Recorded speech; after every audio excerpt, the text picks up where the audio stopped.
This episode of the podcast is brought to you by Very Hard to Submit. Go to vhtsny.com and check out their kimonos, compression gear, and apparel. This is a brand we are excited to be supported by. Their gear is high quality with a clean design. Go to vhtsny.com and see for yourself.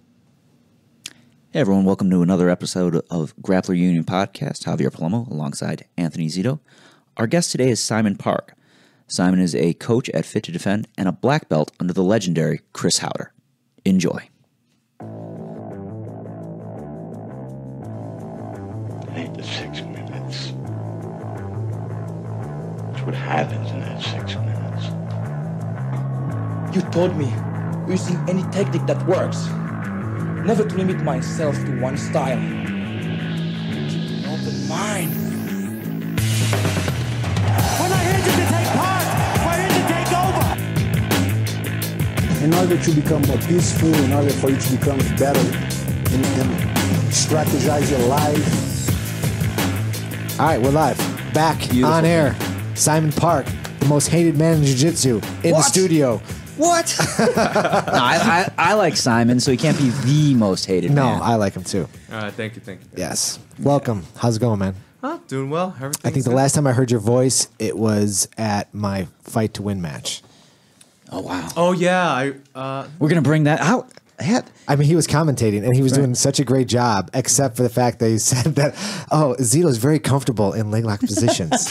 Zito's very comfortable. He put the jinx on you. So comfortable. He's like, oh, yeah, he knows the position very well. I'm thinking to myself, after watching, I'm like, fuck, I'm going to get fucked up right in about 2 seconds here. He's making me sound so good, but I got jacked up.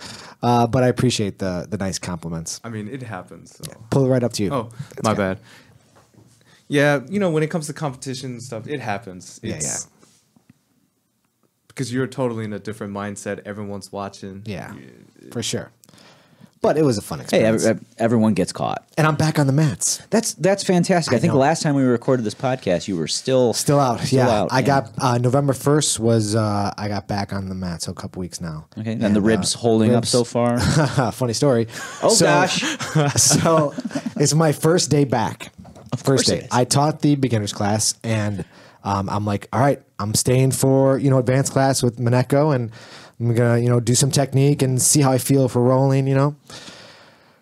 So we did a warm ups, and then Mineko's getting ready to show to Nikki. He calls me. He goes, Zito. I go, he's gonna use me as the the dummy or whatever.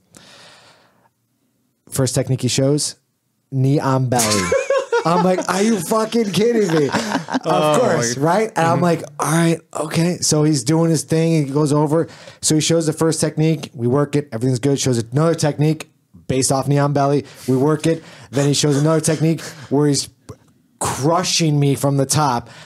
I'm thinking he doesn't remember I was injured. And I'm thinking, so on the third technique, he pulls me up after being crushed me on the ground. He goes, that rib held up pretty well, huh? And I'm like, motherfucker. So he knew. He knew. He's like, yeah. He goes, yeah, I was crushing you, wasn't I? I'm like, yeah, you were crushing me. You didn't even they didn't ease me into it at all. Right. He's like, no. But you know what? The proof is in the pudding, man. Right, exactly. But you know what? That doesn't surprise me. Like every jiu-jitsu gym, when their buddies come back, they're always hard. Let's test that knee.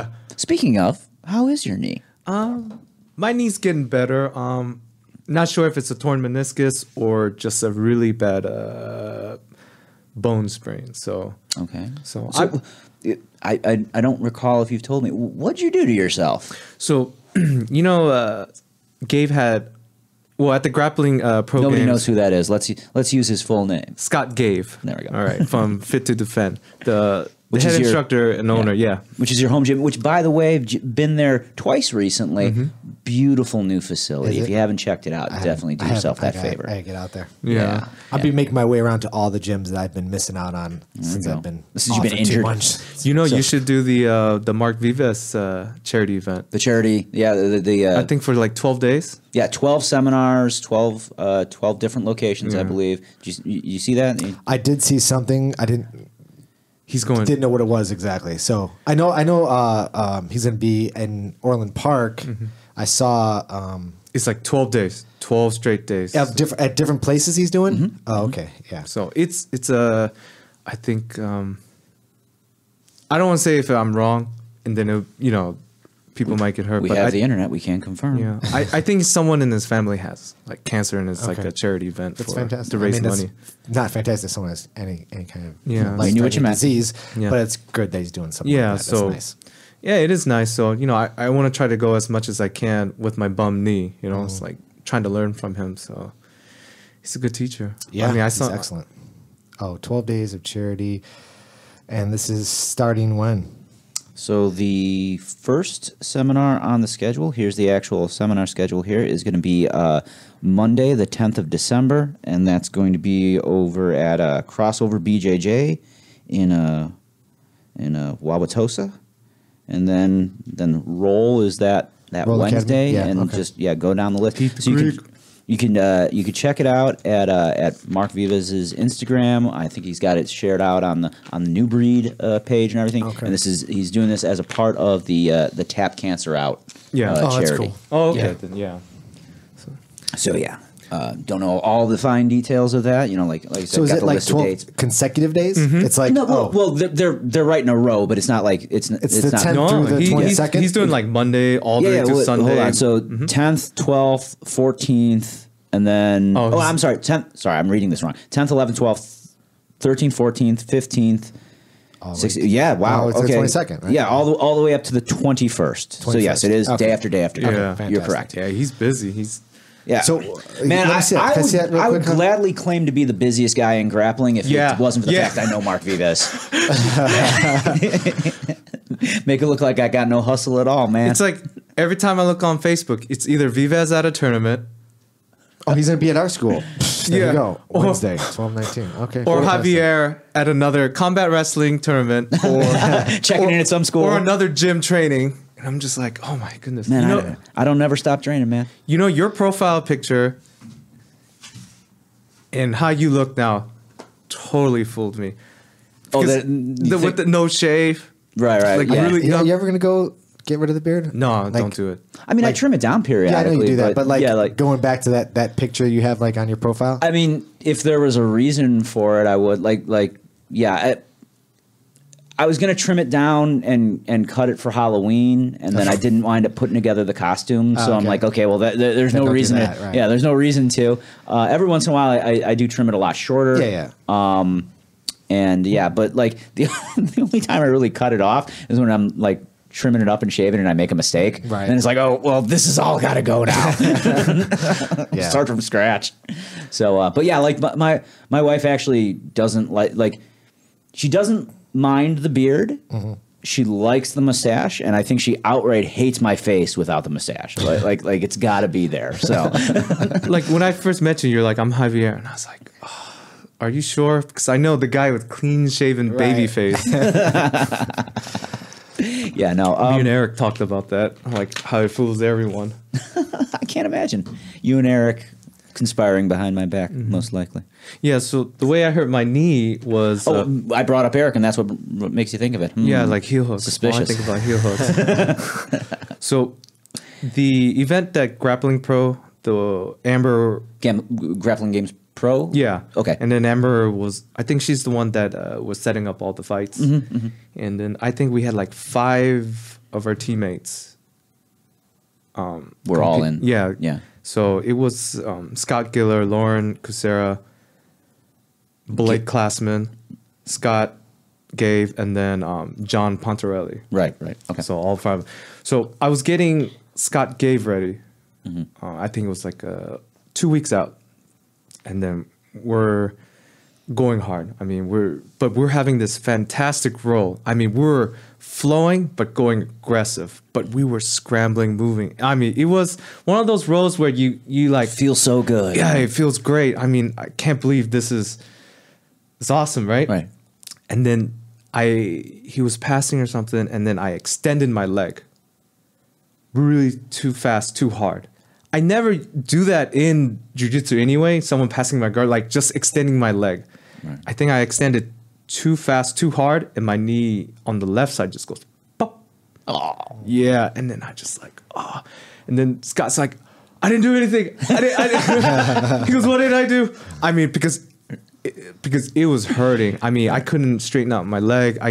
I couldn't even. Were there a bunch of people on the mat that heard the audible pop? No, see, that's the thing. No Okay. one heard the pop. It was internal for me. So Gotcha. I'm thinking it could have been a bone, like stretched.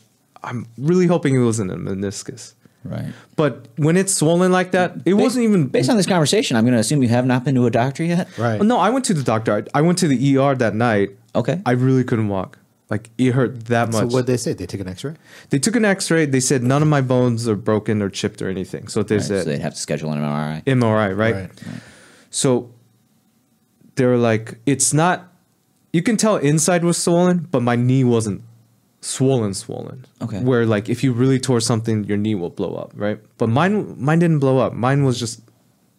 It's like slightly swollen, but that was about it. On the third day, it was to the point where I'm on crutches. Any light touching, it hurts, right? But on the third day, that night, all the pain went away. Literally, all the pain went away.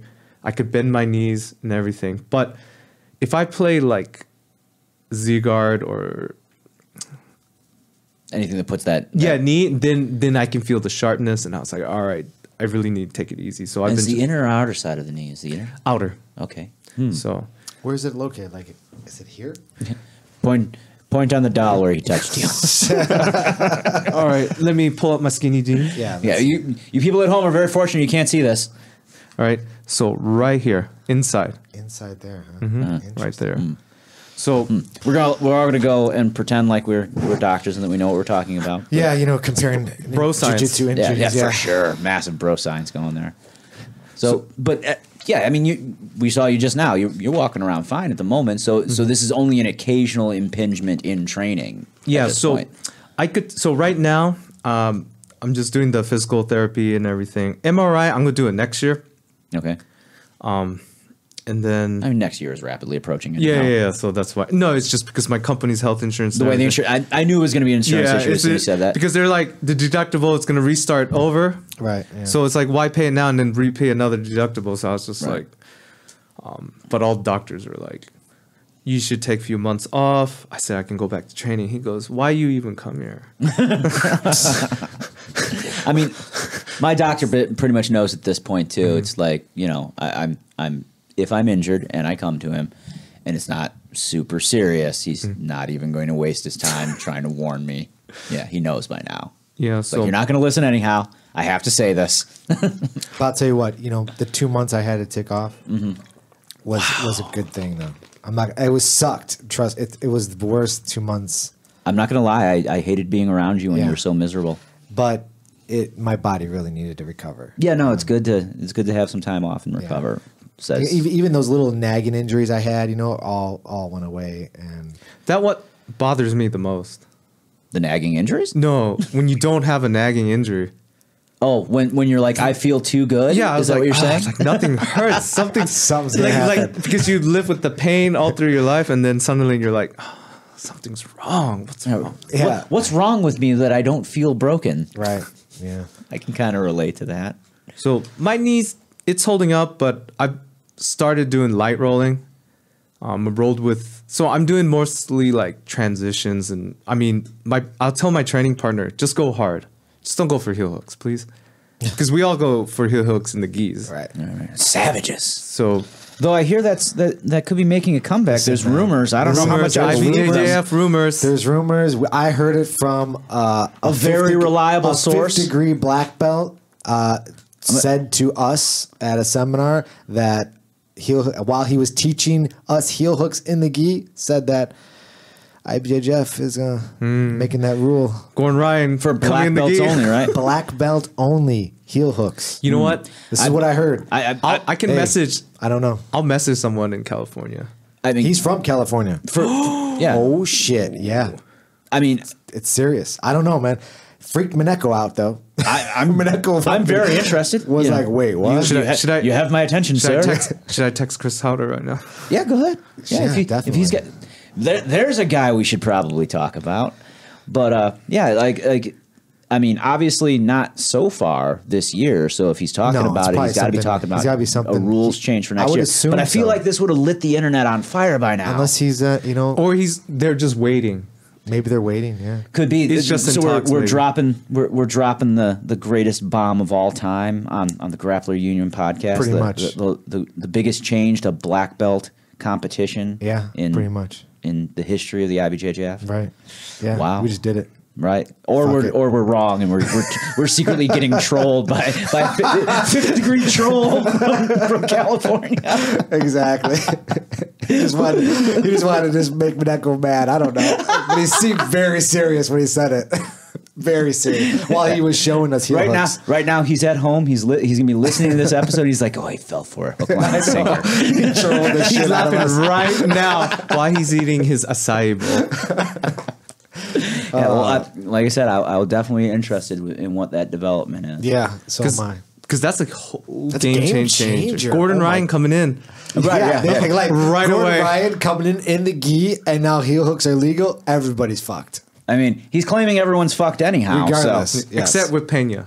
except Felipe The Pena. kryptonite. Yeah. Maybe. I mean, his back takes. Well, we'll see. I mean, he's still like 22, 23. Yeah. So. Well, Pena's young too. I Yeah. mean, They're both young, yeah. They're both young, both very athletic, both very good at jiu-jitsu. This could prove to be an interesting war down through the years. But I think Gordon actually, I can't remember who he was even talking to, but like he has a very realistic view of that situation. He's like, Pena's beaten me twice. Yeah, you know, of course. I obviously need to work on things before we match up again. Right. You know, and that's the right way to be about that kind of stuff. Yeah. And Crone Gracie coming to Yeah, that's the UFC. rumor. I What? wish I could give you some deep insight on that, but I know. literally just found out about that at the gym the other day myself. So Crone. So, I mean, it's because of course, it's Cron Gracie connections with the Gracie family. Of course. it's above and beyond the Gracie family. It Yeah. also helps that he's in tight with the Diaz brothers. He's been doing well in Asia, although I don't know how. Like I'm not The trying to level of talk. competition. No, not that even. I'm not trying to talk shit on Kron, but it's like I don't know how well his style will adapt to the UFC's way of judging fights. And, it is different. Yeah, Yeah. it's Right. I mean, he finishes a lot of guys. He has very good performances and whatnot. But I don't know if that'll float in America. It's like, who do you give him first, though? What weight would he be at? He's a small guy. Gonna be a total asshole here. Yes. I would like them to give him a total tomato can. Right. Okay. I would like to see him destroy somebody Right. before maybe calling out like the number 5 in the division or Right, something like that. exactly. I don't think they're Like, going to do that. I 'cause- hope. I kind of because hope to not. them, Kron is, they're like, It's money. Yeah, no, a big name. That's a good name to build, but like Askren's coming over to the UFC And now. they're giving him fucking And they're- a challenge. That's Right. a legit challenge. Yeah, and like Robbie not- Lawler's no joke. Right, for sure. I mean, I still massively favor Askren in this fight. Don't get me wrong. I don't massively favor him. Oh no, I do. Okay. Really? Yeah. Lawler's no joke. Why are you putting Lawler down? I'm not putting Lawler down. I Sounds think like it. I think Lawler got a As- little respect, man. I think Askren's style is going to match up well to negate most of Robbie's strengths. Okay. Okay. because you got to look what happened to Robbie and Johnny the first fight. Mm-hmm. Because Robbie couldn't handle the wrestling in the first one. But Well, we can agree Askren's may have way been some additional juice. Some juice. Yeah, I wasn't going to say it quite like that, but yes, that's exactly what I was thinking. But Askren, you know, I feel like his style matches up very well in Askren's favor Yeah. with Robbie Lawler. Yeah, okay. So it's not that I don't think that's like I think that is a good fight, but like that's a pretty high, you know, like that's a guy with some good name value, a lot of hype, a lot of interest in that. I fight. really want to see him in Khabib though. Man, a lot of people want to see that. I hope Khabib doesn't retire because his stardom, Well, they're not in the same weight class presently, Right. so there is that factor. Yeah. they can make it happen. He's I'm sure they for could. sure they Khabib's could. big Khabib's for a the big weight guy. class. You know, I mean- Askren's not cutting a ton. But you know of what weight. it's going to be? It's going to be a stand-up war. They're not going to go to the ground. Wait, I don't know. Askren and Khabib? Yeah, it'll be a stand-up fight. Yeah, for sure. For sure. Then Neither it's one's gonna be go to the ground. most boring. Exactly. That's what happens. You get a two lot of times, grapplers. You get, a lot of times that does happen. But I mean, it's happened at Damian Maya's level. Damian Maya was standing right, up. but With Woodley. I mean, Yeah. yeah, like Not even with Woodley, but here's the thing. other Like previous jiu-jitsu guys. Khabib, like he doesn't necessarily want that kind of fight though. Like he wants to get guys to the ground. Yeah. Or he like he styled on what's his name a little bit.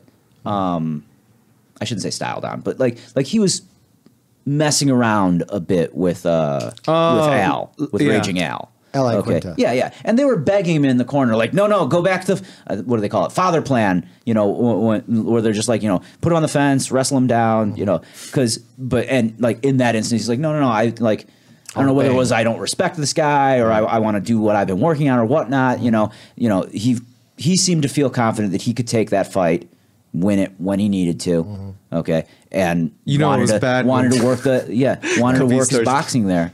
So like, yeah, I guess maybe if Khabib gets it in his head, then he should show off his boxing skills with Askren.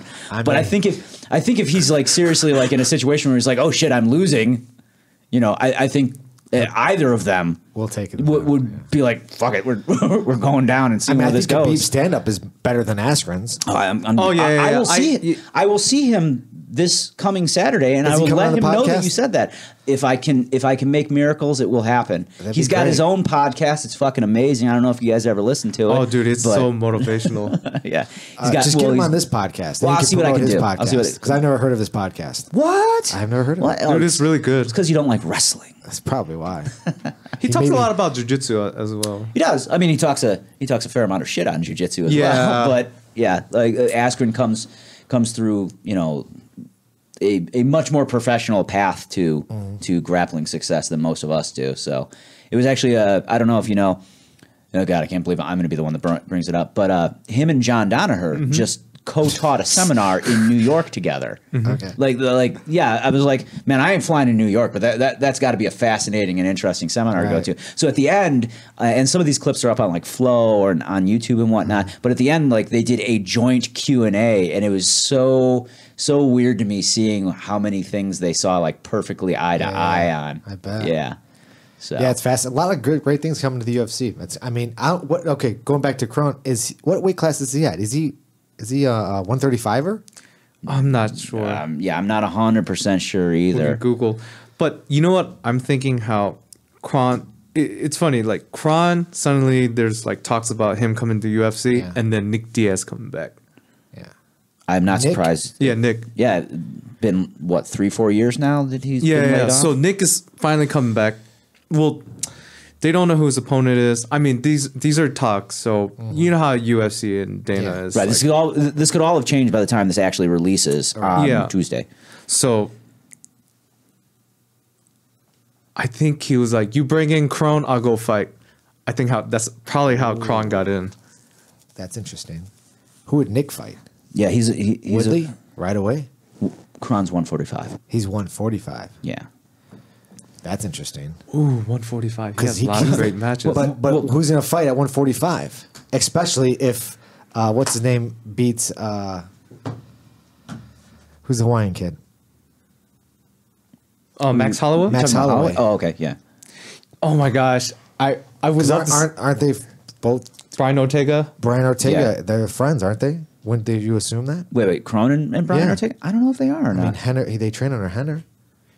I mean... But Kron's more friends with Diaz brothers versus... I don't know. I don't know. I mean, you know, if you look at the history of Gracie's, they hate... All Gracies hate each other. Okay, got it. But, no, I'm kidding. But Brian Ortega versus Kron Gracie? That would be a fire match. That'd be a fucking amazing match. Yeah. Holy shit. Can we just get that in Abu Dhabi? I mean, you know, as a special match on some grappling card somewhere? I was really sad when he stopped competing in jiu-jitsu. Yeah. After the Abu Dhabi, I mean, because after Metamoris, after Abu Dhabi, like everything was going up for him, and then suddenly MMA. And I'm just like, oh. But you know, Gary Tonin did the same thing. Now he's doing really well in MMA. Mm-hmm. Well, right, yeah. But I think Gary's still like, I don't know if he's got anything planned. I'd have to actually look at it. I haven't seen him compete in jiu-jitsu in a while. Gary's still open to the possibility of jiu-jitsu if the right matchup is put to him. I believe he's talked about that. He hasn't had anything like right. Well, he's very focused on what he wants to do now. Don't get me wrong. But I think if they threw the correct match in front of him, he might go for it. I'm pretty sure I heard him say something. Who's going to go after that's just it. I don't know that there's anyone he's really hunting for at the moment.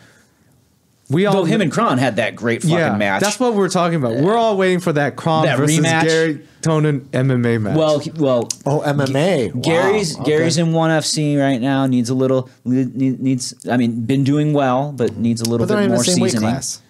They're not in the same weight class. But they could be. Could they? Yeah. Gary's thick. Gary's definitely bigger than I feel like Gary's definitely bigger than him, but yeah, like maybe a catch weight. I don't know. I just want to see him grapple again after all these years have gone by. Yeah. Like Krone's game has changed and evolved and been refined out. Gary's definitely has. Yeah. How would that end up? You know, Man, I wish Gary and then Kron was a little bit heavier. Then I want them to fight Khabib too. I want everyone to fight. You want Khabib. everyone to fight Khabib. Okay, yeah. Khabib versus the world? Yeah. Is that what you're saying? Well, Yeah. if we listen to the guys from AKA, he's in there with like world class wrestlers that are many of them heavyweights all the time. Anyhow, so I want Khabib to fight John Jones. There, I want up to. Yeah, John Jones coming back too. So I made my Not buddy. pleased by that. I made my buddy some money, and I was like, bet your money on Khabib. Oh, versus McGregor. Yeah, the first fight. Well, probably the only. I don't know. McGregor wants that rematch by all accounts. But Khabib's whether not- it will actually happen, I don't know. Probably not going to happen. Only way it would happen from one of my guys who works in that area is it's the money. So right now, you know how Khabib, there was all these talks about after this fight, that's it, he's done. Yeah, there was plenty of people saying that he might retire. Right? But he hasn't retired yet.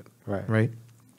It's all this fame. But he's one guy who really doesn't care about the fame. Right. I mean, he lives with his parents and, really good guy. You root for this guy, Other than like him jumping on Dennis, but... I mean, I actually did root for him jumping on Dennis in terms of we've all wanted to do that. But you know what's- but it was a travesty that it had to end the night. But you know that what's way. funny though? But it's like, how did I know it was going to be that guy? Like I Dennis? just Man, God, are we over a month out at this point? Yeah. Now? Yeah, like it's been over a month since that happened. I'm still hearing periodic new details. Really? I'm not on social media as much. So. Well, yeah, I mean that's probably a factor, but yeah, like different camera angles that have surfaced of all stuff that was allegedly happening well before the fight actually. So yeah, it's just I don't even know I think what it's to over. think. I think you should let that just I don't think legally it's over. Oh, legally, yeah, that's not over. But Right. I would say if the money's right, Khabib and Conor will happen. I mean, that's Down going to the be future. a big money I just fight. don't see why he would want that. I mean, he But Conor needs ragdolled him. see. Like it was not even like. Did you see the post that Conor made after the I fact? did, yeah. Okay, Conor is convinced that he almost won that fight. Yeah, if It's you read utterly it. ridiculous. It doesn't matter. That man is worth a lot of money, and it's going to sell. And he thinks that he's going to just. I mean, and maybe he is. Maybe he's going to prove us all wrong. Those of us that doubt him. But like, he thinks he could do it. Right. Even after the performance that he gave. And like, I don't want to talk too much shit here because overall, like, he didn't turn in like a total shit performance. It wasn't Okay? bad. First round, he didn't get damaged. If you Yeah, really think like, about it, like he had some good defensive guard work. He did a he lot. did of, the whole Gracie, the self He defense. cheated a lot. There's Yeah, that. I mean, what the fuck? I mean, But no, the guy. I'm did just saying, like he didn't get as completely mauled when you go back and watch it who as did a lot better, of Ally Quinta or Ally. Ally Quinta There you did. go. So I mean, For sure. I don't know. No, 100%. I'd rather see Ally Quinta fight him again because Ally See, Quinta I had a better thought- chance. I thought. Yeah, but that ain't going to make any money. I That's, don't that's disagree why with you. I'm just saying what's right. I don't disagree with you. Oh no, I I do believe totally that would be agree an with awesome you on fight. that one. Yeah. But with Yeah. UFC and money, and then they have to make Al, out $4 billion. Al deserves that shot. I know. Yeah. Yeah. Like That's- I'd be that kid pressing. is tough, man. Yeah, I'd be pressing hard for it, and he probably actually is. Let's be honest. Hey, But, think about it. yeah, I After just don't see it watching happening. the Conor fight, and then you watch Al's fight on a literally same day notice. Or what was it like? Oh yeah. No, look, Al did not have a training camp for Right. Khabib. Al went in there with. I think Conor should fight Ally Quinta. Oh, First. Al. See what they're gonna See, I do? don't They're think gonna that give would him match up Donald the same way. Cerrone or No, something. right. They're gonna give him Cerrone just broke Mike Perry's arm. Did you see that? That was awesome. It's fucking awesome. Yeah. Incredible. Yeah, that was. You forget sometimes Donald Cerrone has I always I knew never he's forget. good at Yeah. jiu-jitsu. I don't know why he doesn't use it. He used to use it beginning when he first started in the UFC. Yeah, a lot of triangles. a lot of triangles. Throw him up. Then he just wants to kickbox, and I'm like, okay, he's good at that. But Right. I would have to go through Fuck. Fight Pass and like browse through. But in my mind, and maybe I've just convinced myself of this, Cerrone was using his jiu-jitsu a lot defensively, whereas like guys were taking him down because he was kicking a lot, Yes. and because and then it was like, oh, thanks, and I'm going to triangle you or whatever. Yeah. No, he wasn't initiating the takedowns of Greg. Occasionally he was, but I don't think that the overwhelming majority of them were him initiating the ground fight. I think he loves knocking people out. I think he loves kicking people in the head, and that's what that's what he likes to do, and that's what he makes does. you happy. Just keep on doing Keep it. doing it. But there's certain times where you have to say, "Fuck it, I'm not going to sit there and have a punch war with fucking Mike Perry. Fucking try a triangle. Just go fucking try an armbar. But You're Mike right. Perry's the one who took him down He did. too, which He was did. the That's biggest what I'm mistake. saying. And that transition was so nice. It looked practiced, didn't He it? held on to that. I couldn't believe he was able to hold on to that arm. He didn't let go. Holy most time fuck. it's plus they're sweaty. Sweaty, and he got slammed, and he's Well, wait, still. it was. I mean, it was only round one, Yeah. right? Yeah, I mean, so like Well, as sweaty goes, relatively, right. yeah, like if you're gonna pull off a fantastic submission, that's the round yeah, to do first it. Such an armbar like that. Yeah, Yeah. that was fucking impressive. But yeah, no, 100%. Like not to take anything away, that was a great one. You know, I love Donald I wanna Cerrone, pull it up on Instagram right now and look at it again. but that's the perfect fight for Connor Donald Cerrone. Donald Cerrone, Yeah. yeah. Like see, because Donald he walked. I don't feel like they He would walks down, and then I don't Conor feel like they would match capitalizes up on that. well in Yeah. Cerrone's favor. Yeah. Yeah. I mean, I mean, I don't will think- watch it. I don't think I will we're- watch it. I don't think I'll watch Al. any fight with Cowboy Cerrone. I don't think Al and Connor would match up well in Al's favor either, though. And I think honestly, I think in a rematch with Khabib, if Khabib's going in there serious, like with I bring Smish, Right. like for sure, it's probably going to be a much rougher night than it was that first night because at that point Khabib's got a whole camp to prepare for Al, and vice versa. Let's see how that actually turns Yeah, out. It's true. Yeah. But they always say that Khabib's plan is always the same. It doesn't change. It's just It smish. doesn't have to. Man, of all the silly things that came out of that, I think Smish is my favorite. The Yeah. T-shirt. Send, with the send whole, me location, Yeah, you send location, I bring Smish. That's the best, man. dude. But They I'm came up with that T-shirt right quick. Yeah, well, you got it, man. You got to Capitalize. strike while the iron's hot. Fucking you know. brilliant. But I'm glad he's getting his due though. Yeah, for sure. Because I followed him when he first came. You know, Khabib, like, we're talking- yeah. like he's supposed to fight Tony Ferguson like 5 times or something. I don't think it's been 5, but it has been several times. I would yeah. love to see that fight. I really believe that Tony can do it. Well, that will be a fascinating fight. That's really interesting. That's a dude I thought that's that is happening. That's what Dana says, that Ferguson deserves that fight, and the next fight for Khabib should be Ferguson. But Khabib whether hasn't- that actually happens or not, I don't know at this point. No one, I think, does. You know, But Who else are you gonna get? What are you gonna do with him? Like if Khabib says no, I don't want Tony. What are you gonna do with Tony? Who's he gonna fight? I don't even know what they would do in that That's instance. ridiculous. Like, I think the backup plan is Conor versus Ferguson to see who fights Khabib at that point. Right. that's a good fight. It is a good fight. That's a big dog and fight. and let's be honest here, I mean, Tony ain't going I to think- turn down that money from the Conor fight. No. So I think Conor doesn't take that fight because I think Tony will beat Conor. I don't think you're going to convince Conor of that. Like, But I think if Conor you- thinks he would blow through Tony. And I Yeah, don't yeah. think If you that's true. tell Conor that his path back to the belt, to the rematch that he wants, Right. is through Tony Ferguson, Yeah. he'll definitely take that fight. Oh yeah, Yeah, I would think so. I would hope. I hope he would. You know, I think that But I don't think he wins that fight. Man, we're talking all this MMA. I can't believe we haven't even mentioned 10th Planet's latest Blue Belt edition. Did you see that on social media? Hold on, let me think. Oh yeah, I was like, Tenth no Planet's way, latest he got blue his belt? blue belt, and I was like, I can't believe it. I bet you his opponent Who was is it? like, come on, think about it. Just a recent fight. Recent fight, blue belt, 10th Planet. No The, fuck. one of the, not the fight of the year, but had the knockout of the year. Possibly the knockout of all time. Invisible elbow. Oh yeah, Yair Rodriguez. Yeah. Yeah, Yair's that's Korean Zombie. Yeah, Yair's He been just got his blue belt. He just got his blue belt. What the fuck? Like as in, like you thought he was a much higher belt, Yes, or as in I would assumed he would be a lot he- higher belt. he's trained. He's trained at LCCT. I thought he was and- training LCCT. Right. Yeah. Well, his fight camp isn't here anymore. Okay. So, but yeah, so he's been training with Master Victor Davila, who's involved in Yeah. EBI and UFC and whatnot. And like I would. apparently Yair was quite shocked about it because he went in there and they were doing like belt promotions and whatnot, and he thought Vic was getting like a stripe or something, and then they called him to the front and presented him with his blue belt. Wow. Yeah. That's So awesome. he's got. And that now picture that Korean picture Zombie's with- like, should have taken him down. I know, right? He's only a blue belt. Man, he doesn't roll like just a blue belt in a lot of ways. I know. Yeah. No. He didn't officially get like. But yeah, ranks. this is he this is just his, trains. Yeah. This is his first official rank. yeah. So yeah, That was an sandbagged. incredible knockout, huh? yeah. It was Unfucking real. So I think a lot of people have said this, What's but I 100% when I saw it, I didn't know what happened at all. I thought that when Yair ducked and Korean Zombie came in, I thought like they had clashed heads or Heads, something. yeah. And in reality, Yair ducked under and like shot that back elbow up. It's incredible. And like I had to watch it twice and then get it from a different angle to actually be convinced that I was seeing what I thought I saw on the second time. I'm like, no, that can't be it. Yes, it was. Incredible. Because he did it. Ridiculous. He did it twice in the fight before that. I mean, I didn't catch any of those. So. Because Korean Zombie kept coming in. Right, he was, And then he kept coming in doing low. it. But this time, He caught him. yeah. Yeah. It's fucking beautiful. I thought he killed him. Yeah. It looked like he killed him. I mean, he went down. Yeah. So Face plant. I mean, again, this is fairly recent memory for everyone who's talking here, but it's only like a week old at Yeah. this point.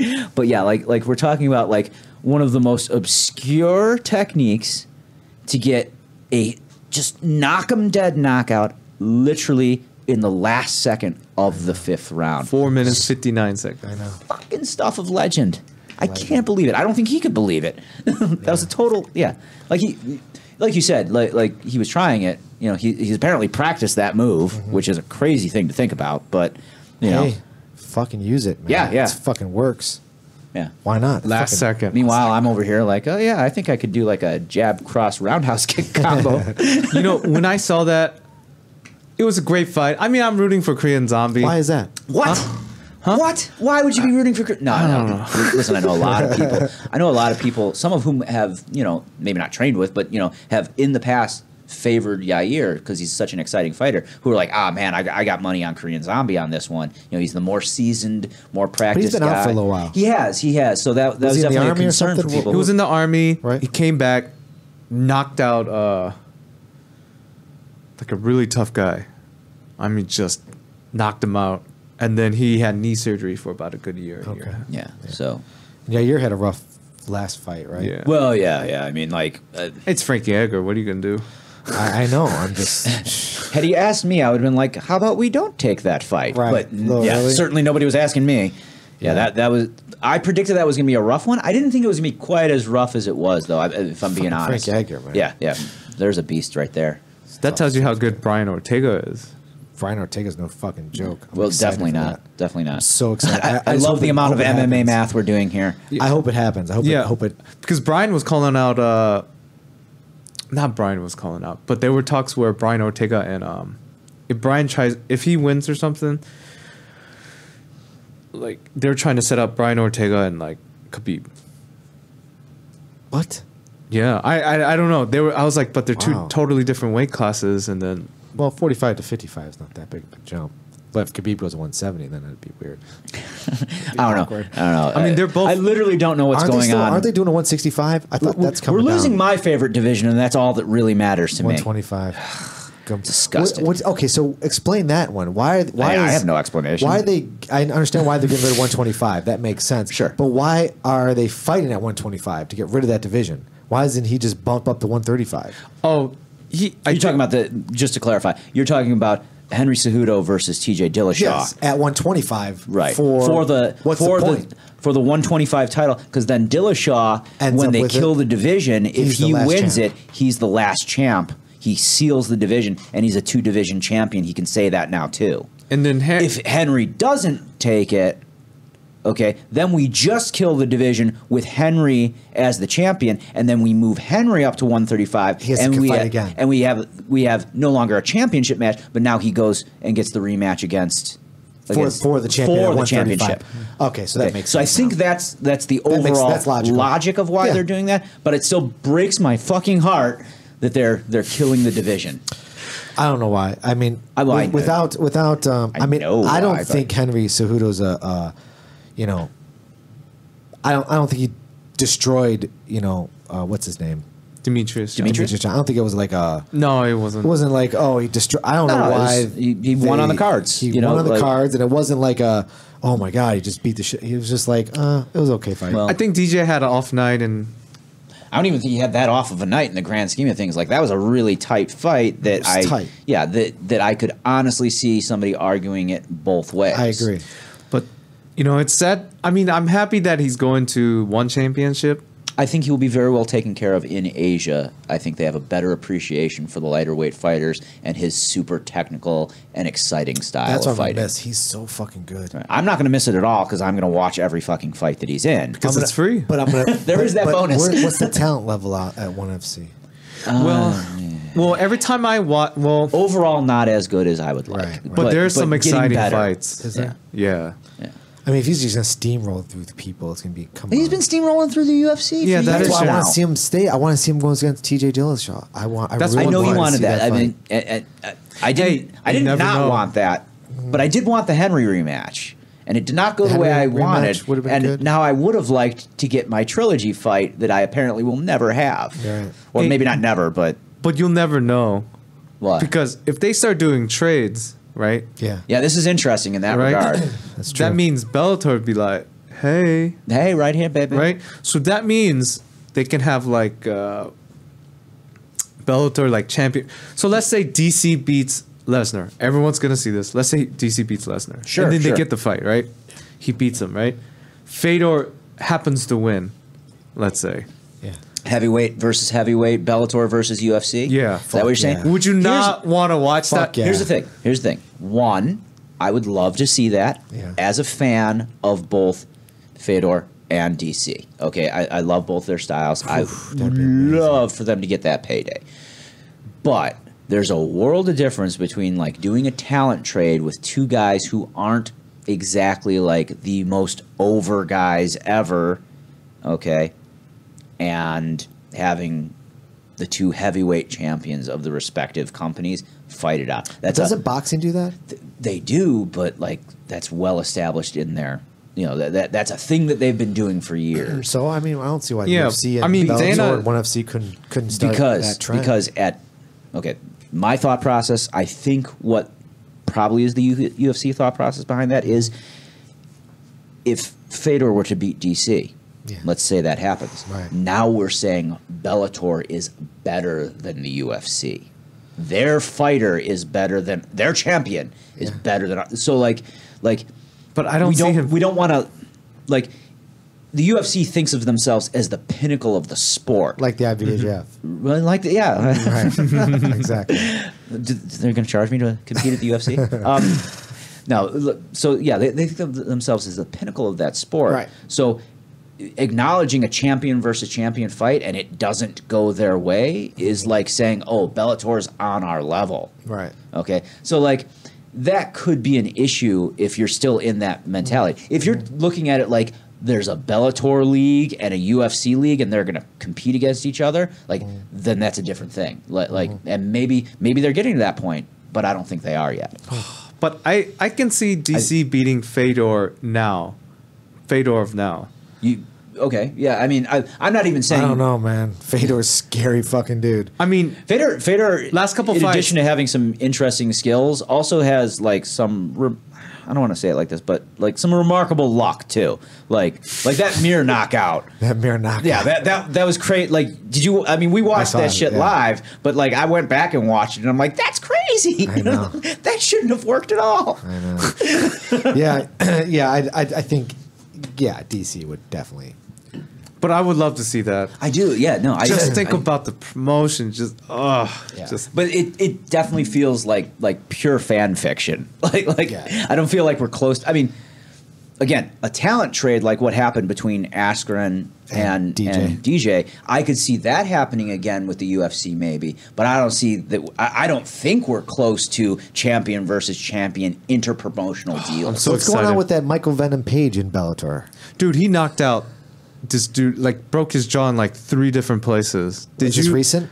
Yeah, Oh, I didn't see it. Oh my gosh! Pull it up. You have to see it. Jamie, pull that shit up. Yeah. Pull it up, Hob. Young Jamie. I'm telling you, we need a young someone. Well, we have young I- Bruno. Yeah, Amazing. where's my So young here. Bruno? I can be Chin, right? Chin from a fighter. What was That's it? Fighter racist. But you're allowed to say that. So it was on his Instagram, wasn't it? Oh my god, the ref was signaling that his jaw is completely like just.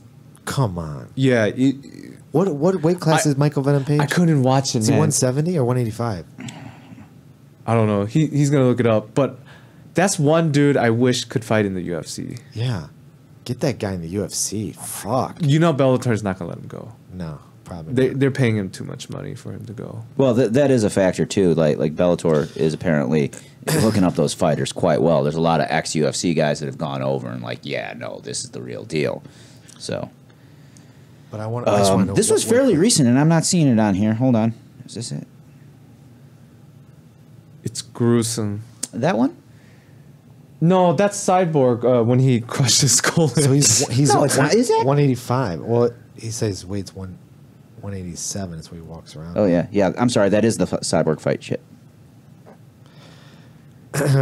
Yeah, but look at that. There's another ridiculous injury that he caused. Jaw went in. Oh my Come god! on, dude, Yeah, really? I was like, I had to turn it off. When was this? I couldn't. Oh, Is this the most recent one? yeah, it's a recent one. Fuck, man. Because I was like, you get your MMA and jiu-jitsu news on Facebook, and I'm just strolling, and then like Venom Page separates guy's jaw in 3 Jesus. separate places or something, and I was just like, what? Man. Unless that Anyway. was like clickbait. No. Anyway, Javi's gonna look that up. But yeah, I like to see that guy in the UFC. There's a lot of good fights. I mean, I'm pretty happy with what's happening now. Did you see the last fights from the other night? Sorry. I was trying to. Ricardo Lamas. No, I didn't see that fight won. actually. Yeah, I heard the results, but I didn't. Yeah. I didn't see that Third fight. round, dude, he fucked that dude up. Bad. Holy shit. I know some people that thought it was going to be a rough fight for Lamas too. I mean, that dude's tough, man. He's not going to stop. Man. Yeah. Almost too tough for his own good. Holy shit, but Ricardo Lamas is a Hopefully, at some fucking point in the near beast. future, we'll have an opportunity to talk to him. That'd be great, man. Yeah. I'm a little nervous He's after look- watching that fight. I don't want to talk shit about him. 'Cause Yeah. He's a fucking mean dude. He just came out of nowhere and it was just like, ugh. You'll be fine. Just don't let him grab your neck. Okay. Hey, Because he's got that gym in Naperville, UFC Gym Naperville. Naperville? Yeah, Yeah. is where he's hey, at. when did Eddie Cummings leave? Oh shit, we're going to talk about that now. Okay, he went to Unity. Yeah. Yeah. That was like a few months, maybe a month or two ago. Because well, I know- he just officially landed it. at Unity as being his now Home. future Right. home.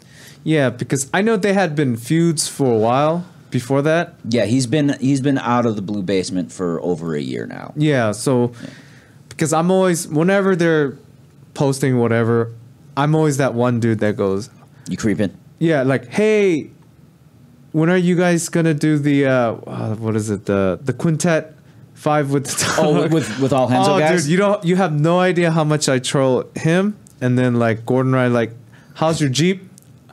Like, he'll respond sometimes. So like I'm always that guy who will bring up something that they don't want to talk about, but I always bring it up. You troll them? Yeah, I told him, but I mean, my comments get lost with.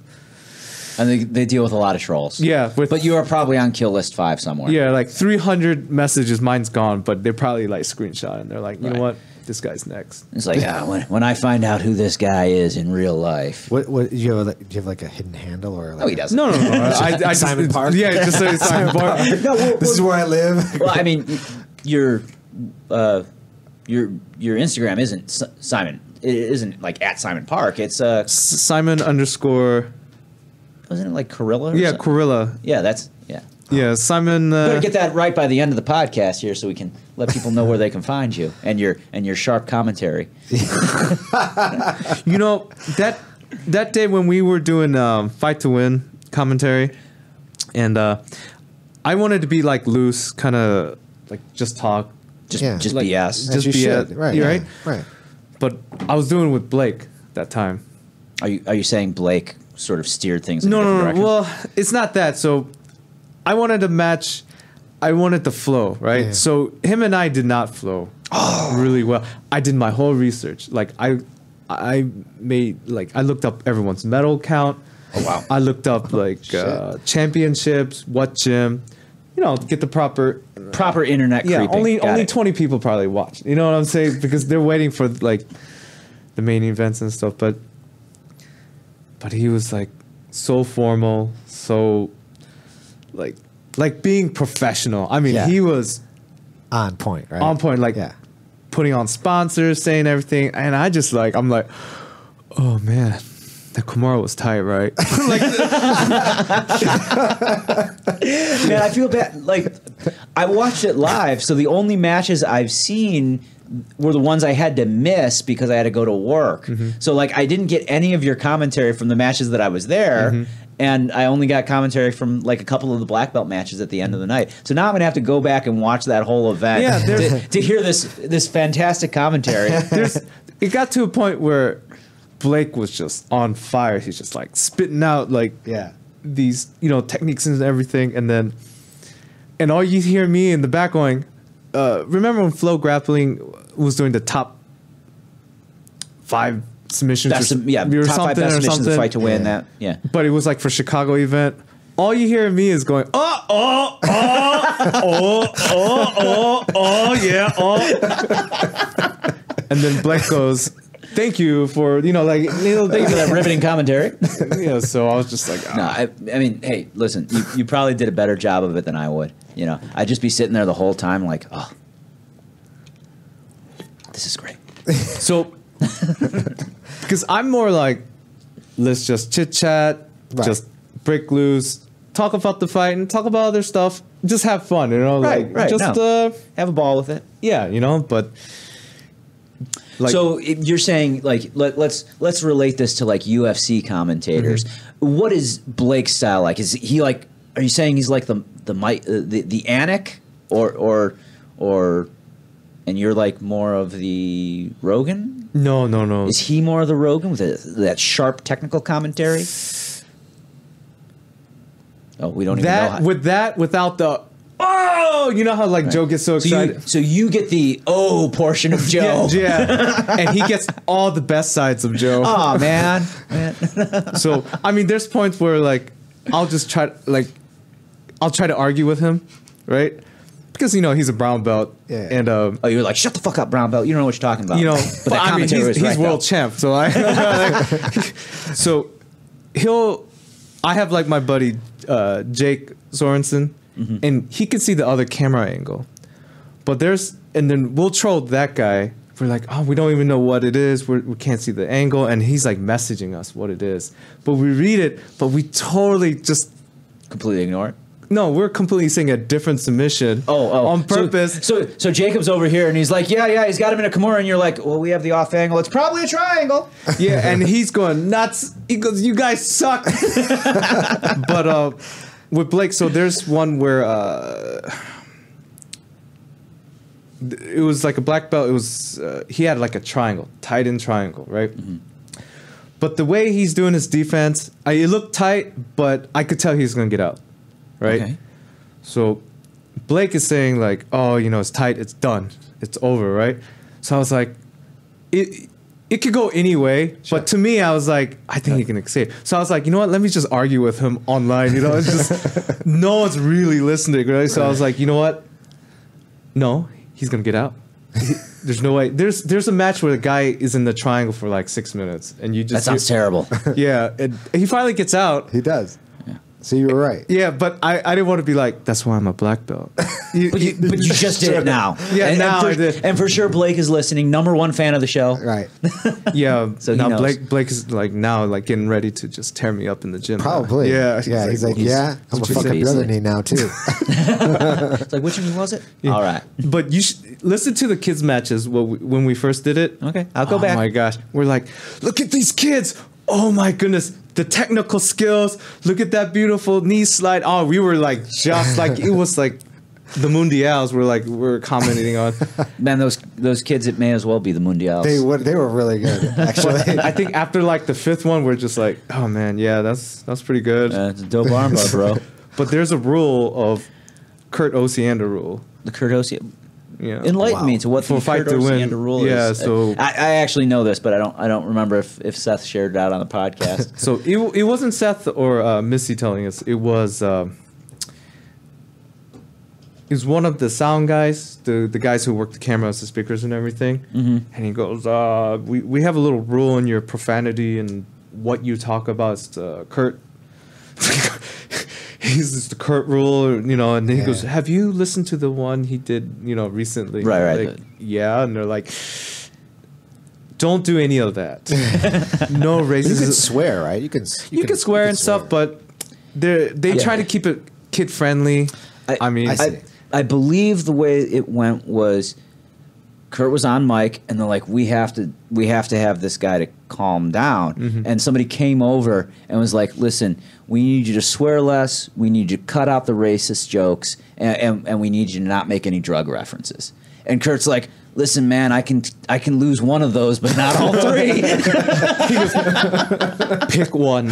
Pick one. Yeah, he's like good buddies with one of my friends down in Georgia. Ryan Are we going to Ford. talk about our good mutual friend Ryan Ford? Yeah, Ryan Ford. You know, so Ryan Ford runs the Grappling Central podcast. Yeah. Finally got a chance to meet him face to face. We did? We chatted. Yeah, I did.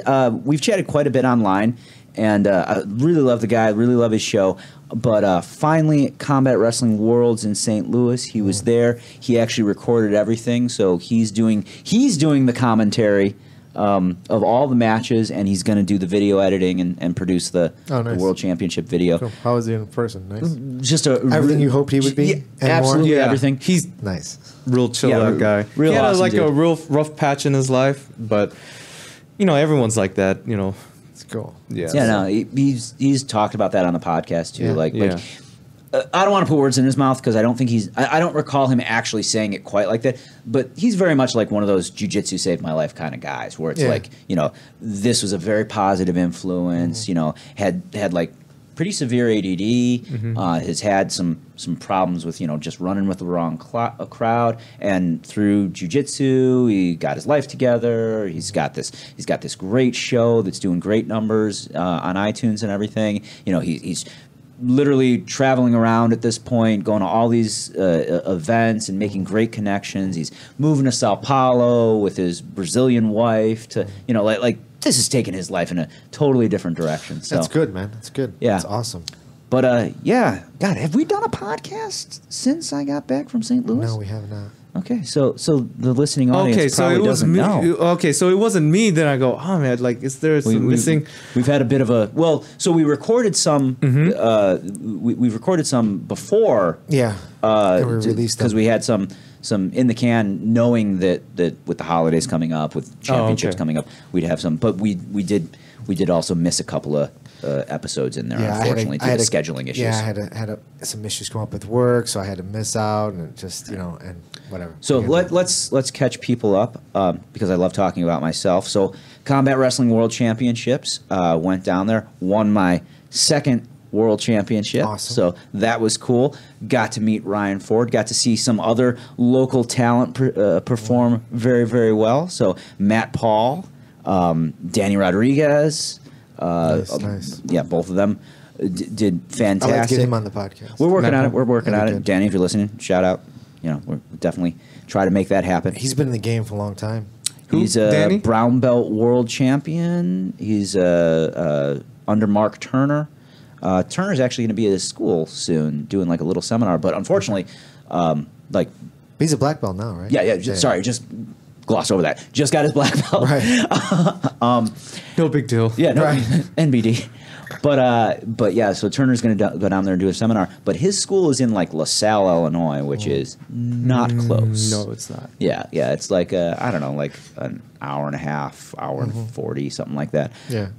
So if I can find a way to swing it, I might actually head down there and say hello to him and Turner and you know give a little talk in person to see if we can hook something up. But I know like I've chatted with him already, and scheduling wise, it's going to be a little difficult, I think. Yeah, I mean, it's just But no, tough. we would love 'cause we to have don't him on, do- and maybe if he's up here for a tournament or something like that, we can get him in. Yeah. You know, try to squeeze that in an already busy weekend. Yeah, every time like any famous person comes, I always tell them, hey, You want to go on the pocket like the Wagner one? Yeah, Dude, Wagner. That would we missed out on that one. That was He was so down. He Well, was I like, know. "Let's do it." right. Yeah, Yeah, that's okay. We'll get him next time he comes out, No. he said next time he comes out. So, Yeah, and I'd love to have him on. He's a great dude. what do you think of his fight against Canuto?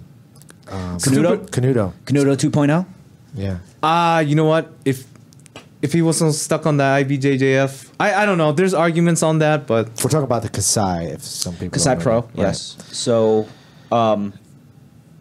based on the scoring criteria, as I understand it, I have to give it to Canuto.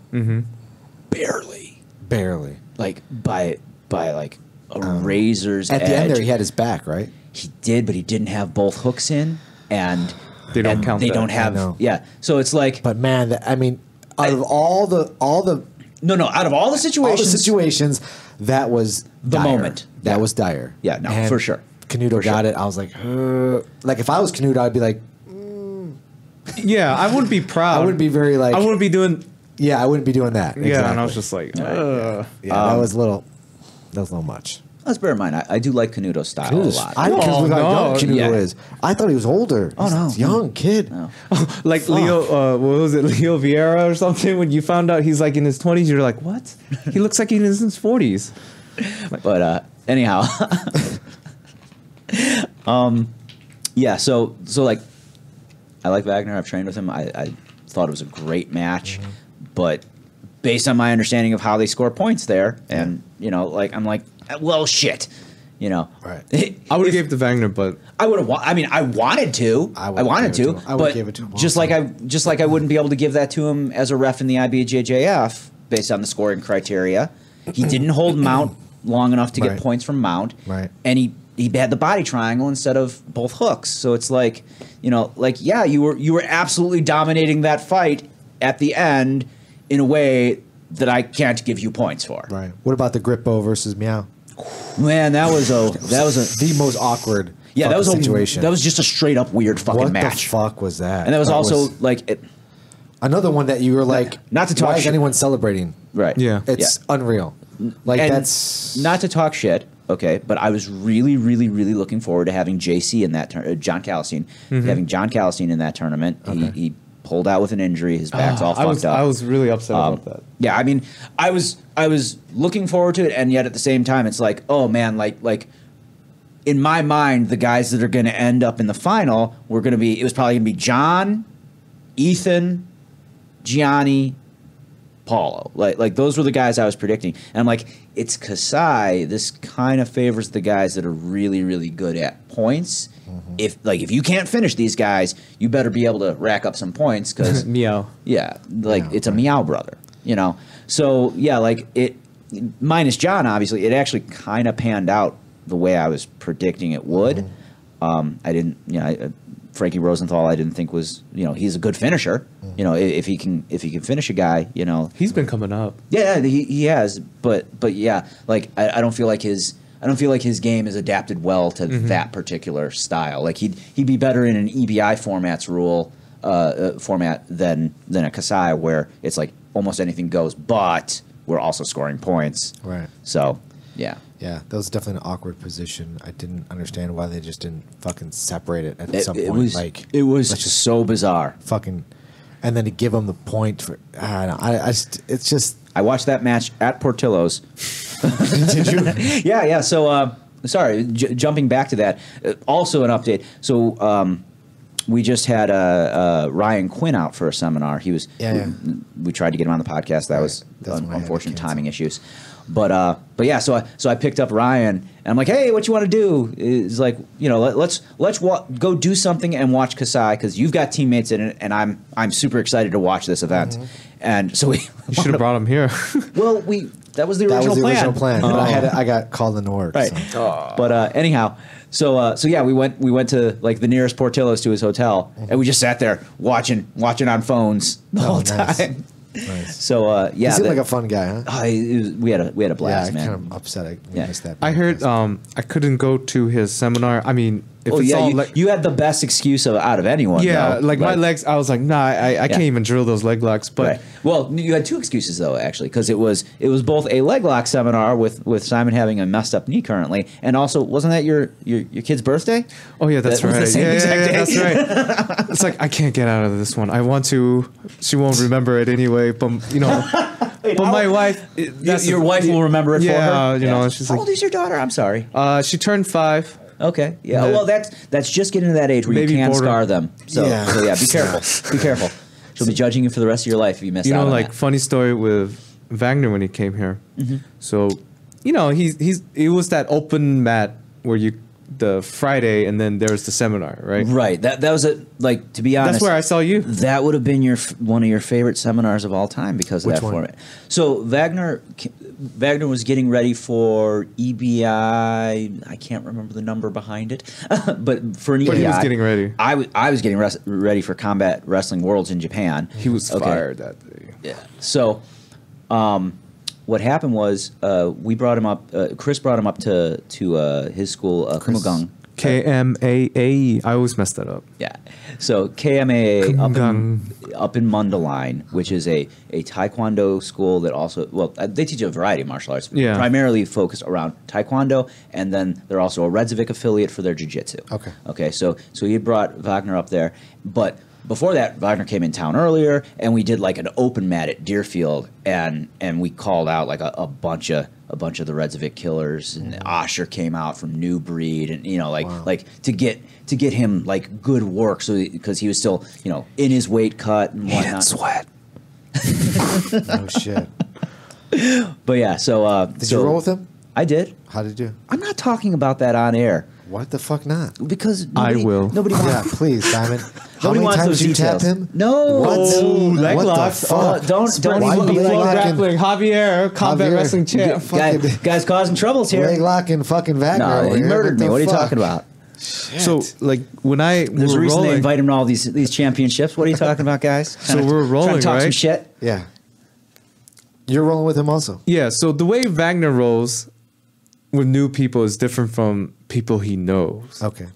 I mean, because it's a different intensity, right? Like I mean, real Brazilian. I mean, just slap face. I mean, they go hard. I Yeah. mean, there's I love it for the record. yeah. Yeah, I know you like this that, is Huff. this is where I came from. That style, like just you go hard. There's no like, if my elbow slips and hits you in the face, we don't stop the whole match. You just say sorry. And go. go. But Yeah, that yeah. was like how I came up. Nowadays, I don't do it. I'm a higher belt, so if I don't know my training partner, then like the feelings, so then I'll say I'm sorry. But it's just like with certain You know how intense you can go with certain with people. someone, and Yeah. they'll Yeah, know got like it. you didn't do it on purpose Right, and stuff. right. So we're going, and then I could tell he's not going hard. I mean, it's a world champ. It's not like I'm. But we're going. I feel good, recovering. this and gi or no gi? No gi. We're doing no gi. Okay. And then he goes, "Man, you move like a black belt, right?" And then he goes, "What belt are you?" And I was like, "I'm black belt, right?" Right there, I was happy, but he proceeded to just Crank wreck up the intensity. my life. I mean, I don't know what's going on. I was You don't passing know what's going on. Yeah, I was passing his guard. The next moment, he has a Kimura, like 50-50 Kimura, and I'm like, you were just there. Dude, he just everywhere. Half guard. I mean, I should have just told him I was a white belt. You should have. I mean, I felt like a white belt. I mean, Yeah. I Isn't that mean- incredible. Nah, he's- but I felt good when he said that. You move like one, but then he just. but then he's like, but I'm But- gonna destroy your life yeah. now. I'm gonna make you feel like you're not a black belt. difference. I'll show you. There are levels to this shit. English? he has really good English. What are you talking about, man? Oh man. Like perfect English. Yeah. Yeah. But he's what weight is he? Is he 155? Is he up there? I mean, he bounces around a little bit, but yeah, I think he's a bigger guy, right? yeah, he's not dramatically No, he's bigger not than me, but big, yeah, he's big, bigger than but me. He's bigger than us. Yeah, yes. Not I bigger mean, than- he's shredded. not not he's bigger not than teeny Simon. tiny people size. He's just Simon, how tall are you? Like, I don't know. It's like 5'11" or about that 6. tall, almost About 6 foot. About 6 foot. Yeah, it's different. Depends on which doctor is just like. Depends on how much swelling there is on your knee. Yeah, because I was 245. You were 245. Yeah, and then Yeah, I remember a bigger Simon from back in the day. So, like, I competed. I used to come from a school where, it's old school days. You know what I mean? We heel hook in the gi and. Well, how old are you, Simon? 52. I'm just kidding. Well, he is Asian, so we could probably actually convince some people. Of that. No. Wait, can you say Asian? Is that okay to say Asian? I don't so. care. You can. Yeah. Asian. I'm just saying because I mean there's a lot of like PC people out there now. Oh, well, No, you can say Asian. those people We're are not- hopefully not a fan of the you can't show. say Oriental though. No, Oriental you that's can't say. verboten. That's That you Yeah, verboten. can't that's say. like I that's still- for rugs and stuff. So hold on. So my stepdad was Filipino. Okay. Okay. And my whole time with my mom and my stepdad, she's married to a Filipino. She could not stop herself from saying Oriental. And she's like, well, then why do they call it the Oriental Mart? Shouldn't it be the Asian Mart? Right. But I'm like, Ma, you can't say that. from That's the not Orient. okay anymore. She's like, I'm so old, nobody cares. Right. Your stepdad doesn't care, so it doesn't matter. I'm like, one of these days, somebody you're interesting. gonna say it around somebody who does matter. I was looking through we have photographs of my mother when she was a little girl and my grandparents, and so we're looking through these photographs, my sisters and I, and we come across a Halloween photograph of my grandfather, my grandmother, and my mom, and they went as Oriental people for Halloween. Oriental. Well, that's what they said. But Asian, they went as Asian. They went as the race of Asian. That was their costume. Actually, that is not as racist as you think it But is. that's bizarre, right? It's weird. It's like It depends on the level they took it to. But so here's the question. Yeah, that is true. It depends on what. I wish I what's the had purpose. it with me. I almost want to see this. So shit. Do I have it with me? I was don't like think I do. was her old man dressed up as like a samurai, or was he just like in a business suit? I'm trying to remember. What's the look? That's what I want to know. I looked at it and I couldn't believe. I'm like, wait, you guys just went as like Asian people? That was your Halloween? That was not a specific Asian person from a movie, no, not like Bruce Lee or anything. Couldn't like you that. go as Bruce Lee? Right. Exactly. No, they just went as Asian people. Like, for example, if We're in disguise. I know, like Japanese culture. So let's say I'm pretty stereotypical in the gym. I like. You know how jujitsu gyms are. There's certain tell us how they are. No, very, very serious places. There are certain topics that are clearly off bounds. No. Is your experience different, sir? So, like, I know for like, I'm trying to use proper words versus. Use whatever you fucking want. Yeah. Doesn't matter. Yeah. So, I mean, okay, maybe one or two words might matter, but I so doubt like you're for about to say example, them right like now. Don't worry, Caucasian people, like, we're in like White folk. We're on the planet now. We're talking to people Globally. So just put that out there for you. You have the opportunity to offend everyone equally. you Exactly. people. You people. You people. Hey, don't look at me. What are you talking about? I'm brown. For example, like I know like some other people have problems with, let's say, a Caucasian person, like dresses up like a Japanese. Right, cultural appropriation, I believe, is the term for Yeah. it these days, right? That's yeah, it. right. That was the word. No, they dress up and they want to do like a Japanese style tea party and everything, right? Right. But the way I grew up, that is not racist to me. That's more like, oh, they just want to experience the culture. They just want Right. to do that, and Right. then they want to experience it. But people say, well, you're not Asian. You shouldn't do the, So it's like, well, Steven Seagal's not Japanese, but he's teaching Aikido in Japan, wearing. Right. And wears was also married to proper- a Japanese woman. Yeah. Yeah. I mean, I was when Michael Jackson came out. My mom, You totally dressed in the red jacket, didn't you? yeah, 100%. And my mother, I had the glove, and I was in grammar school, and she did paint my face black. You went in blackface Fucking in like right. 1983. In early 80s. Yes. Oh wow! That's, Yeah, dude. And I don't have a photo of that. You but better I- not. You don't. You better kinda burn wish, that. I kind of wish I did, just because it'd be so funny to see me as a little kid with my mom painting my face to look like Michael Jackson.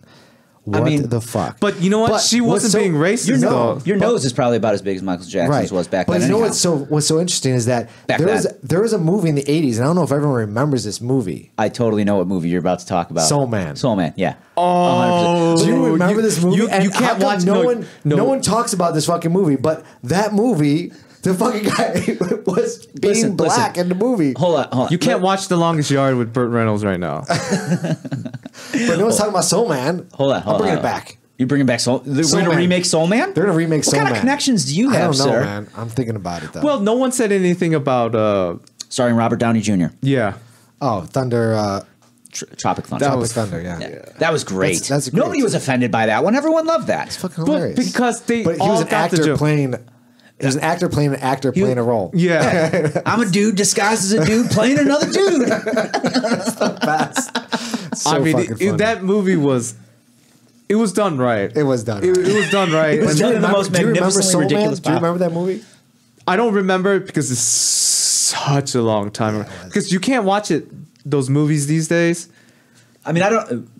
To be fair, I have not seen that movie in probably 30 Either have I. years. Either have I. Okay, but like, But I know what you're talking about. I for sure knew what you were So doing. Because you can't. ridiculous. Because you can't forget. Right. Right. You can't forget. Can't forget. Okay. Hold on. So inappropriate though. I was Right. like, oh, they should have covered possible that part. air quotes white privilege moment here. Okay, so I have no problem with Soul Man. I would not. I would probably not have a problem if they recreated it today. I'm sure there's a significant portion of the world population that would. Right. But done properly, I don't actually think that'd be a problem. Bear in mind, White Girls was a movie not that long ago. It's true. Yeah. Okay, It's true. So I'm sure people were like, well, that's different, Right. But I don't really think it is. Yeah. Like Whatever. I understand that there are some specific cultural reasons why blackface would definitely be looked down upon, and maybe Oh yeah, for sure. man, I can't even remember who used to. Because back in the day, they wouldn't employ Asian actors in Right. Hollywood. Right. It'd be like white guys with like tape on their eyes Well, and yeah. buck teeth and John shit. Wayne, Genghis Yeah, Khan. John That's Wayne, right. that's John right. Wayne was Genghis Khan. It's hilarious. I watched it. I had It's to terrible. stop it. It was terrible. No. It's well and truly terrible. The speech. Howdy, folks. I was like, Yeah, thank you for reminding me of that terrible, terrible time. But yeah, like plenty of examples of that. So like I understand that, but yeah, I don't know. I think that's one of those ones that's probably not a big deal so long as it's done right. Yeah. Like that Dude, is true. I had the afro. Like- I had an afro on too, and everything. I think. Oh my mom- gosh. Like, she like- went all but in, it was man. the 80s. But like it is. curly. and she went all in. it was definitely a different era. I don't Okay. think I won though, because they have the contest. I don't think I won with that costume. I think I missed the mark on See, that one. that's Was somebody that's playing what Michael people- Jordan better? See, Before I Jordan. think that's what people have to see sometimes. Is like, well, they weren't trying to be racist. No, not at all. They're you were just just trying- trying- I You love love Michael Jackson when Dude, at that Thriller. Thriller. I Bro. mean, You know how young I was, like until I discovered Thriller and tell- Michael Jackson tell music. us. But I also was the Hulk one year, and she painted me green. That's okay. There ain't no green people getting offended. Oh, is that why? The Irish are not actually green. Okay. Yeah. You can't do any of those now. So You can't be the You Hulk. can be the Hulk. no. I'm talking about you so- becoming Michael Jackson. Oh, I can't be Michael No, Jackson because anymore. you don't have to paint your face Well, I now. don't have to paint my face at all. Okay, never At mind. all. He will never rest. But yeah, like that's the thing though. Like if I, and again, I get it. There's a subtext that we're not talking about just yet. But like if I want to go as in costume as a character that is of a different race, I mean, it sucks that I can't do certain things because it will be perceived as racist. When in reality, I just want to look as much like the character as I possibly could. If I go as Nightcrawler, I'm for sure painting my skin blue. I'm not going to go or the Hulk green or Right. whatever. I'm not going to go and like, yeah, no, I'm the Incredible Hulk. I just chose to be the white. I've gone Incredible through Hulk. racism. Like, I was born in Chicago, but I moved when I was young, like 3 years So old. actually, hold on. Yeah, we've talked so much shit about Halloween and movies and MMA and whatnot. Let's actually get into your background a little bit.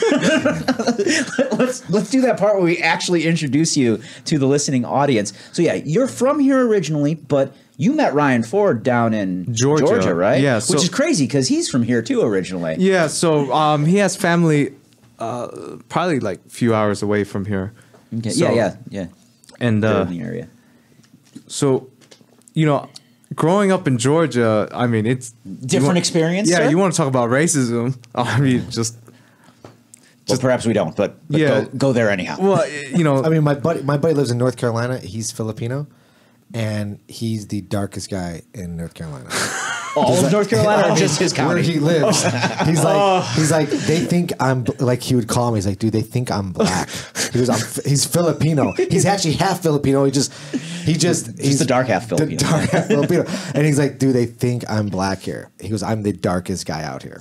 And so- That's a weird cultural experience right there. And- He's from Chicago originally? He's from Chicago. Oh, wow, yeah. So he goes there. His wife is from North Carolina. So we go to visit him, and I went to visit him like early 2000s. So it was probably about 15. plus Things could have years gotten ago. more diverse in the last 15 to Right. 20 years. However, when we went there, we drove around his little town, and there was like an old food mart, and there was a board still posted on this broken down, abandoned food mart that said colored entrance. Oh, for real! Like no one, it was an abandoned building, and that was on the fucking still visible. This is 2000. I was not mentally ready for where you were going with that. Yeah, but that's how. And he goes, dude, it's fucking crazy. It's down weird. here. That's when he first moved out there. well, it's Now he's a fireman, out there, and everyone loves him, and they know he's not. I don't know. I don't think it matters anymore.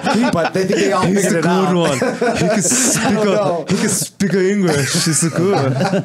But it was definitely interesting when he first moved out there to hear, like, he's like, man, they're fucking like burning leaves out here. He's like, I don't know what the fuck they're doing out here. Well, okay, like people do that locally, man. I understand that, but he was like, we're coming from the city. Right, we don't right, burn right. leaves and whatever. Oh man, that reminds. Go ahead. No, go ahead. Your relative tale about Georgia is more poignant than my commentary about city versus country life. So like, we have a good family member, but we always say we're like cousins and aunts. I mean, we grew up like since we were like kids, like Right, sure. right. So my uncle was in the Green Beret. It's just a white dude, just straight up like you could tell in his eyes that he's gone through some stuff because when his mother passed away, like you could tell like in his eyes, it's like Seen some shit. yeah, right. So Gotcha. that time, I was courting a Vietnamese lady, Okay. right? Courting. I like the way you said that. No, because I'm married, my wife will beat me up. So Oh, okay. it's like I Gotcha, have to gotcha. be respectful. she can beat me up. Tradish? Very Oh tradish? yeah, man, Gotcha. she'll beat me up. So we're sitting there, and then I introduced whatever, and he was like, "Do you like to watch movies?" Right? And she's like, "Yes." Sit next to me. It's like, all right, and then I'm going. And then she goes, "Oh, what are we watching?" Right? And he goes, "Full Metal Jacket." I was just like, "Oh shit!" And I was like, I told I was like, "You better get her out of there now." And they're just sitting there like an hour in, and then No. yeah, and then she's like, it's really uncomfortable. Yeah, I was like, bet. yeah, that movie alone is uncomfortable Wow. because that's how type of humor he has. I see. That's fucked up. That is Yeah, fucked it up. is, and I was just like, oh my gosh. And that's why it didn't work out. Yeah, 100%. So anyhow, so you're from Chicago originally. You moved down. How long were you in Georgia, man? I don't even know this about you. Oh, okay. So I know I was there before '86 because that was when my brother was born. Okay. So I was there. I don't know, 83, 82, 83. So how Okay. old are you? 37. Not- Well, we never got not to that. fi- That's Not why- actually 51. Not actually 52. Yeah. Or 52, whatever you said. or like how Barry said he's always, well, what did he say? 68? Oh yeah, perpetually. Yeah, Forever. like for He's 10 forever. years I known him. He's 68. So, so Forever. right now he's on got his- TRT and he's 78. There you go. Is that the secret? But Yeah, well, he's got his actual birth date on Facebook. So anyone that friends him on Facebook knows the I mean, truth. I seen his birthday dates and everything. So I was like, oh. But it's his secret. He wants to keep it. So, Anyhow. but yeah. So you were down in Georgia from the 80s, and that's where you started jiu-jitsu, right? Yeah, so how I got into jiu-jitsu was I was like a stand-up type guy because my dad was like a boxer. He's connected to like world champ boxers, like the pivotal moment in history in Korea, like that type of guy he's connected to, right?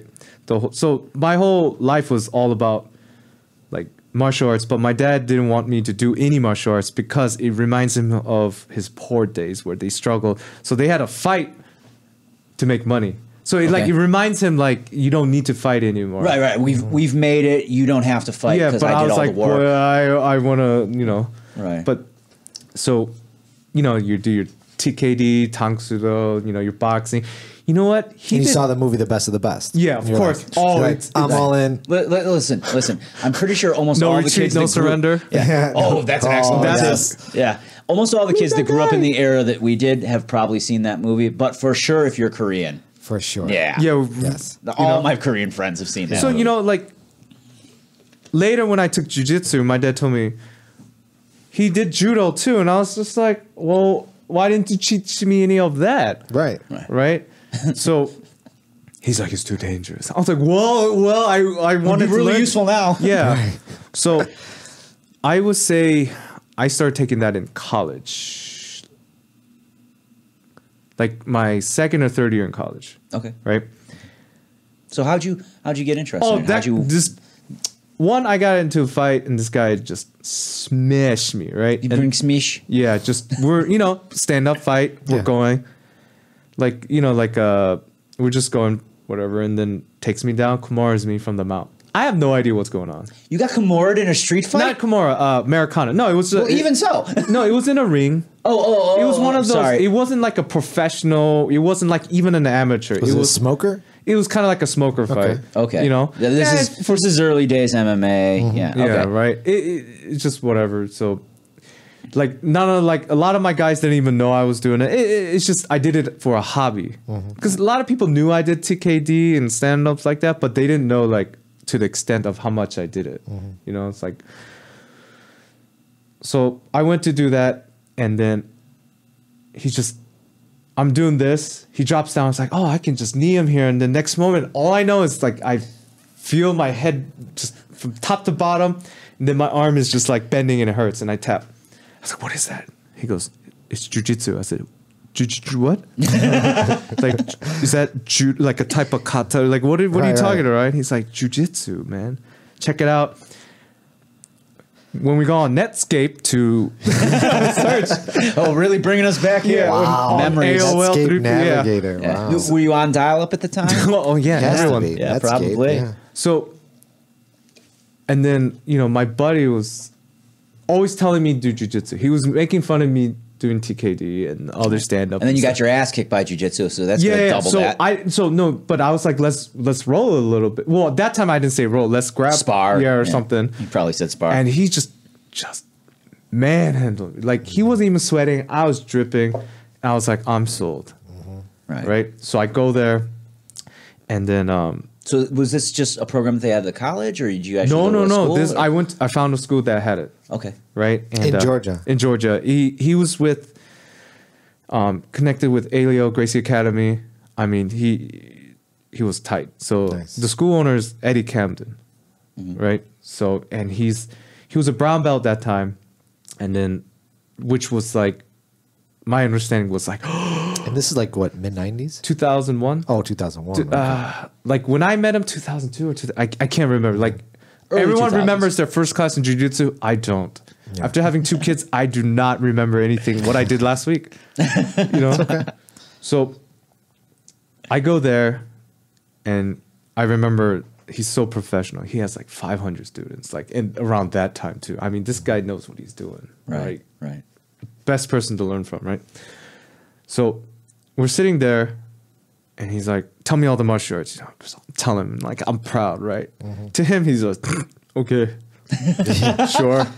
Like, but he's positive and whatever. Just, he won't allow you to spar for 20 classes. Okay. At all. Wow. This is old school, like the way. So He wanted you to learn all the techniques. Yeah. And then once you get until you get your first stripe, you get the roll, right? So I'm just like, yeah. I was like, why am I here? I'm already signed the contract. I can't leave. I mean, I got my butt handed to me. It was like, but at the same time, it was like the best experience. Right. Because everything I learned all my life was trash. Just went away. Wow. Just went away just like that. and then my mind was open, and then I trained there for a long time. So I met like Ryan and everyone there. Like, I also trained with who was it? Well, Ryan's under Paul Creighton now. No, Paul Creighton. And then Rafael Asancial, right?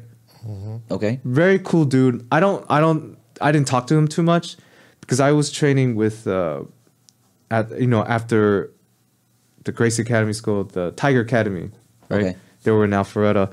So I started training with a little bit with they were called Team Octopus. He was a Dove Unio black belt. Okay. And then he was like best friends with, his name is Diego Saraiva. So if you like Google him, but he was like, I guess, good friends with Rafael. To me, and I'm just like, oh my God, that's Rafael. Right. But this was like 2005. Like, he's like starting his career, he's going on. But I already know like who he is, and I was just like, Because you were deep in that jiu-jitsu already. yeah, I'm I sure. already do researching, whatever I can find on AOL 3.0, Well, damn, man. I can't, sorry, but I can't remember when the internet converted over. It doesn't feel, was it that late in the 2000s? No, it was No, it was usually earlier. it was earlier than that. Yeah, It was okay, so way you were earlier. just, Yeah, it's so way are I'm you- just are you joking being about the serious Netscape. or- Okay. Netscape Okay. was You probably you in had my- me Netscape doubt was in the myself. 90s for Yeah, Yeah. Netscape 90s, Yeah. AOL. I would say probably my 97, maybe 98. Okay, yeah, that sounds better matched up with what I'm. Yeah, we're in when Windows 2000 came out. We were Was the revolutionary that's when things changed. when they changed that really floppy disk to the less floppy disk? Man, people And they use that in there are movies. people listening right now that don't even know what a floppy disk is.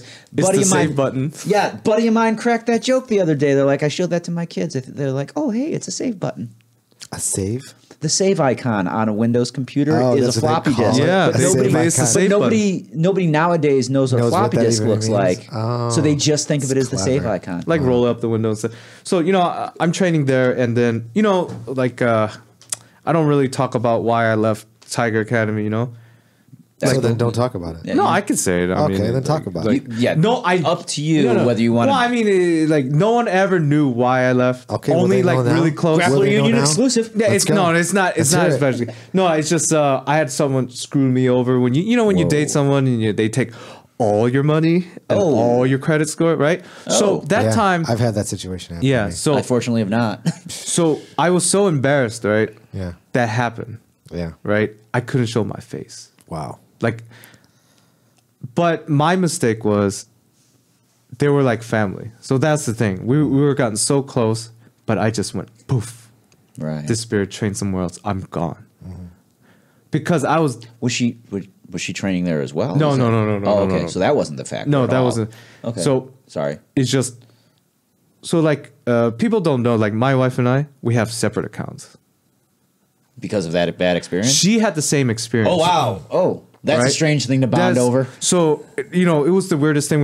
Getting married. It's like, oh, what do you think about separate accounts? She goes, great idea. I was like, what? What really? She goes, yeah, just keep it separate. Your money is your money. My money is my money. But of course, when we're paying the bills, it's Yeah, we shared It resources. comes out of gotta- your account. yeah, of course, Exactly. Yeah, most of it. Oh damn. Right? What's No, mine which is mine and what's yours is mine. Mine, Yeah, Exactly. Which is fine, but we make it work, and people find that kind of I don't think it's odd. I think it's fine. yeah, right. Hold on. I have no shame in admitting this at all, mind you. Okay. My wife, we have gone back and forth, but for the most part, my wife has, for several years now, made more money than me. Okay. Okay. So every once in a while, I'll tease her and be like, what are you doing spending my money? And she'll be all like, what do you mean your money? I'm your sugar mama. You know, like I take care of you. I always tell my wife, I'm waiting for you to make that money so I can stop working, so I can change jujitsu. Yeah, that's the life. And she's like, no, absolutely not. Because I was like, I don't mind being a stay-home dad that trains every day, but so that was like the thing. So I really never like opened up to people about it. Only certain people know about it, like that were really close to me. That's like one of the main reasons like I couldn't show my face anymore. Like it was, to me, that time was embarrassing.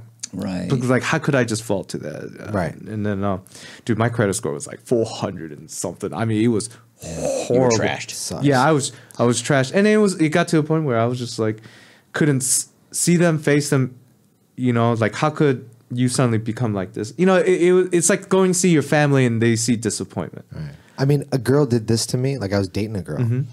I was dating this girl. She was older than I was at the time.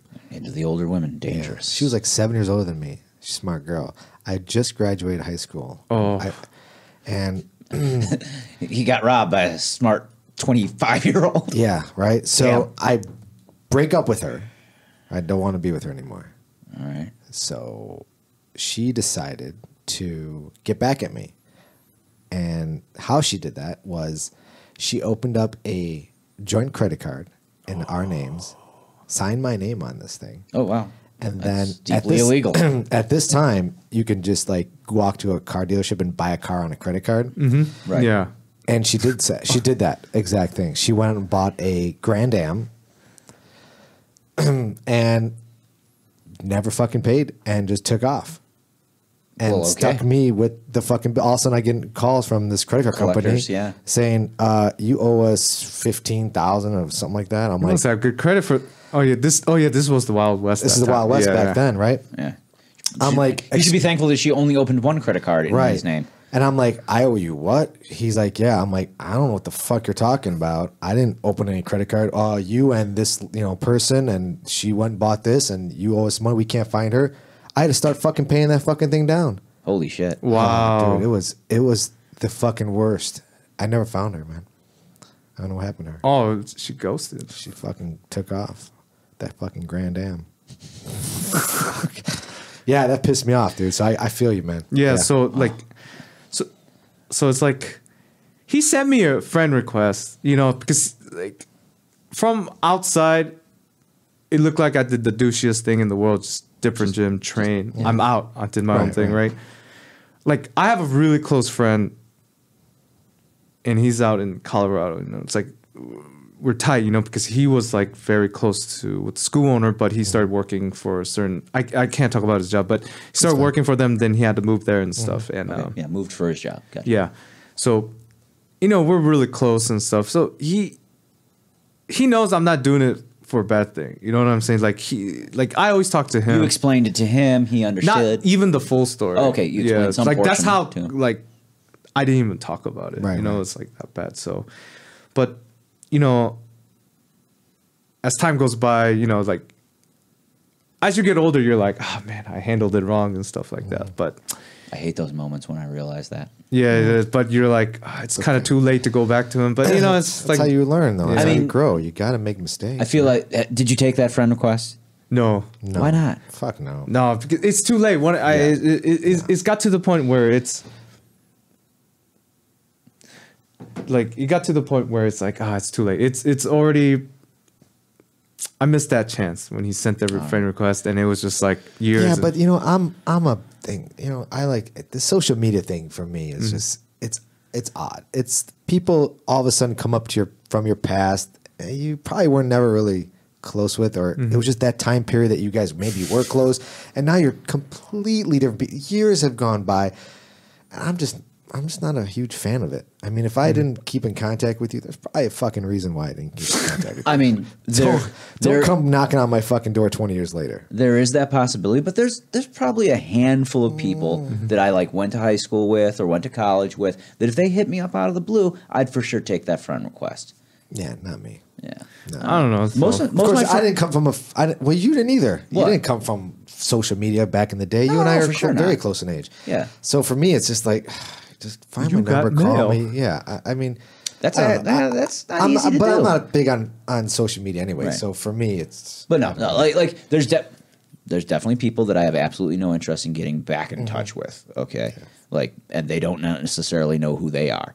But there are certain people that if they hit me up, I would love to catch up, and that includes a lot of people that I've down through the years lost touch with through martial arts because unfortunately, when I was first getting into martial arts in the late 90s, like social media wasn't a thing. I've for sure lost a ton of people's numbers. Guys that were awesome that I met at training camps and seminars, guys that I used to train with. I was promoted to my first black belt with 3 other guys. I don't have any of their phone numbers. Like I couldn't get in touch with them if I needed to. Right. So yeah, like if one of them hit me up out of the blue, that'd actually be a great thing for me. Yeah, but I'm talking about like high school. Oh yeah, no, Fuck like those like guys. I don't want my ex-girlfriend from high school to hit me up out of the blue. That's what I'm You know, talking about. Yeah, Like, yeah. those I'm not people saying, from that but generation, like some- that era, but not like martial art wise. but yeah, I mean, like somebody who was like the first person you trained jiu-jitsu with. I'd take that friend. Yeah, request, because maybe. I still remember because he's the one that showed me the light of jujitsu. But Yeah, you know, yeah. but at the same time, you grow like now time of social media and research. You could also tell like a lot of the jujitsu school, not his school, but every jujitsu school, try to keep a close, tight knit. Like this is it.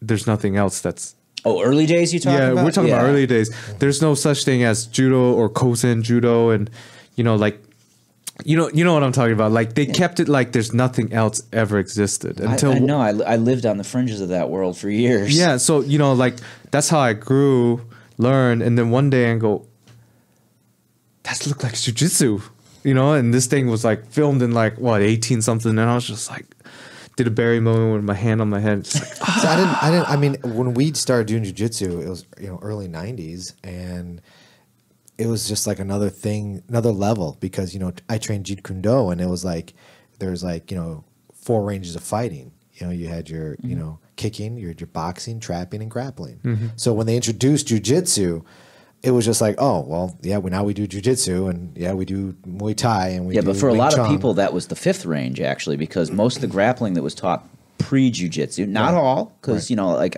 I did some shoot wrestling and whatnot back in that day. Yeah. But yeah, a lot of the stuff that was taught before then, the grappling was predominantly focused on throws and takedowns and things like that. Dimmock and stuff like that. When it was all your super close range yeah. techniques. Exactly, yeah. That's what I meant by grappling. But yeah, then like for me, I was like, oh, now we're putting, this whatever that white Putting that gi on? back in 93, 94. And I was like, okay, now we're wearing this. It's weird. It was weird. It was Yeah, well, that was a particularly weird shift. But it wasn't, I didn't think about cross training or think about there was no other martial art because there was so many different martial arts involved in Jeet Kune Do. But yeah, that's a very different cultural experience right. for you than for a lot of people. I mean, plenty of people came to jiu-jitsu obviously from other martial arts. You came from boxing and taekwondo and whatnot, of course. But, for a lot of people, especially those that started in jiu-jitsu, like it was a very, back then it was a very centered thing. man, I remember like Alio, like Henner, Huron, Kid Henner. Halleck, and Halleck. I remember them. I remember I was like blue going to purple, and he was just like just got his purple or something. And Henner? No, Halleck. Oh, hell, okay. Yeah. Well, still. So I think maybe I was a purple belt this time. So I've never to me at that time that was like one of the high other than Pedro Sauer, right? That comes, right?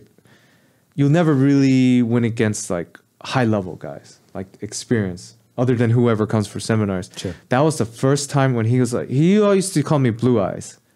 Who called you? Huron. And that's when I know it was in the 2000s, because I was wearing a blue contacts. No, Okay.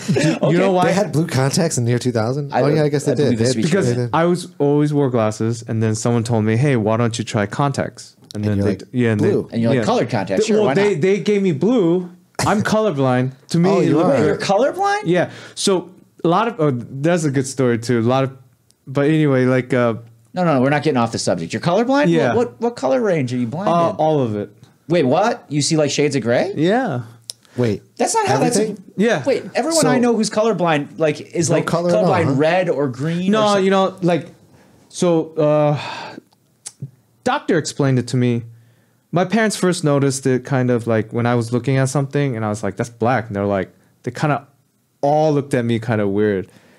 They were like, that's like brown, right? And I was like, I think you can make a mistake looking that. They're like, no, that's Like- brown. Like, like brownish brown. brown, like when you're driving and then there's a campsite brown sign, and I'm driving going, no, that's black. They're like, that's when they knew something was wrong. So they went to go take the test. So how old were you when they figured this out? I would say That's when I was starting middle school. Well, that's pretty late in the game, man. 7, I 8, thought, yeah. I thought you were going to be like, oh, first grade. No. Or kindergarten or something like that. So that's when that's when I started needing glasses too. So they were thinking maybe it's because he can't focus, see, right? Can't focus. And then, so the lady, does the first you go to the, what is it, optometrist. They do the test, and then after that, it's like, oh, then you go to someone else, like, okay, this is the little numbers and shit, yeah, right? then I failed that completely. Okay. Because you first need pay. glasses.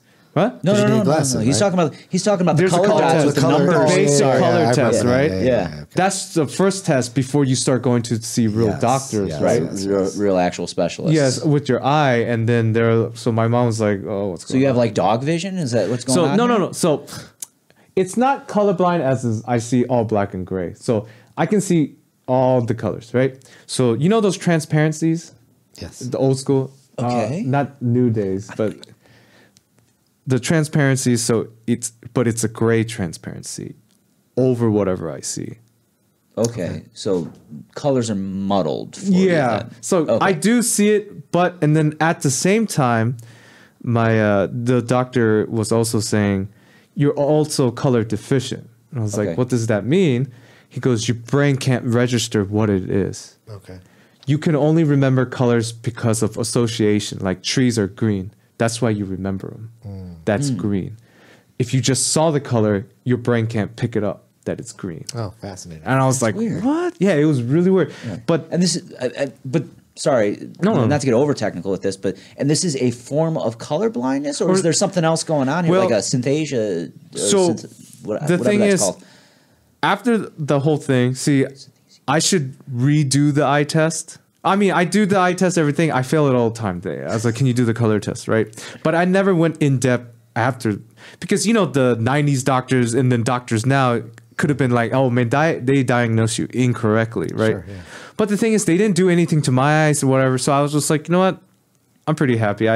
You've seen this way your whole life. Yeah, it's like it's not gonna you kill don't me. know anything. Yeah, Right. so if they suddenly like, oh, you need to cut your eye if you want to, I was like, it's not a crazy.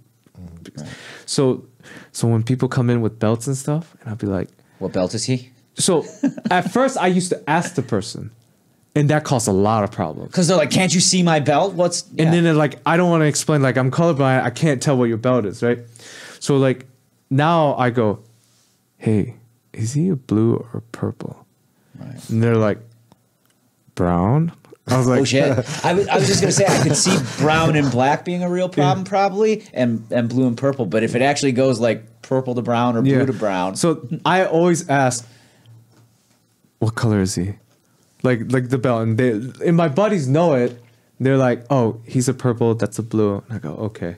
Because I can't tell. Like, I really can't tell. And I always ask. But people who don't know me think I'm just like... 100% think you're an asshole trolling everyone. Exactly. So that's how I became... Everyone's like, no, Simon, man, you know what? He's What the fuck? yeah, like, what's wrong with him? You know, like... But the thing is, no one knows my problems. But I'm not the type where I have to...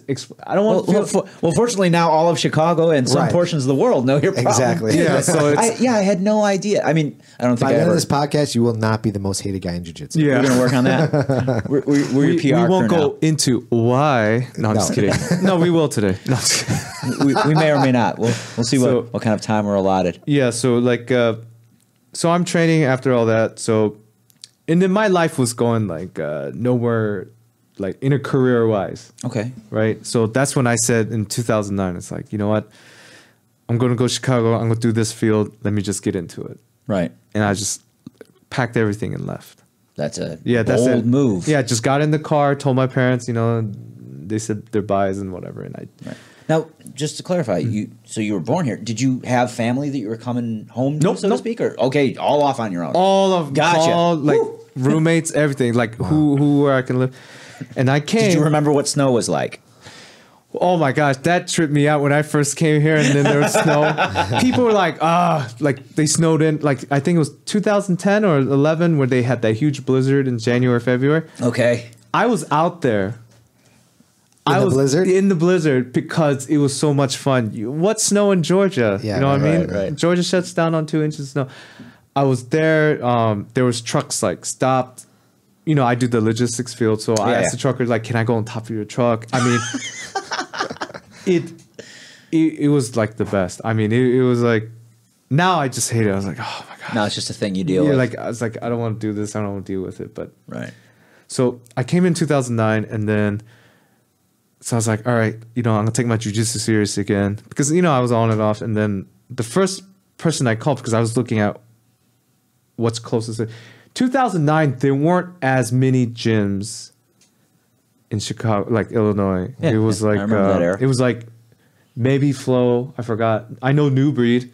Mm-hmm. And then like the Rezovics. Right. Yeah, 10th Planet Chicago wasn't Yeah. in existence yet. So, but they were like in Deerfield. It was like everything was like just starting. And then Deerfield, they were at Joy of the Game. Okay. I called, and that's how I got introduced with Barry. So that's where the tie into the Rezovic.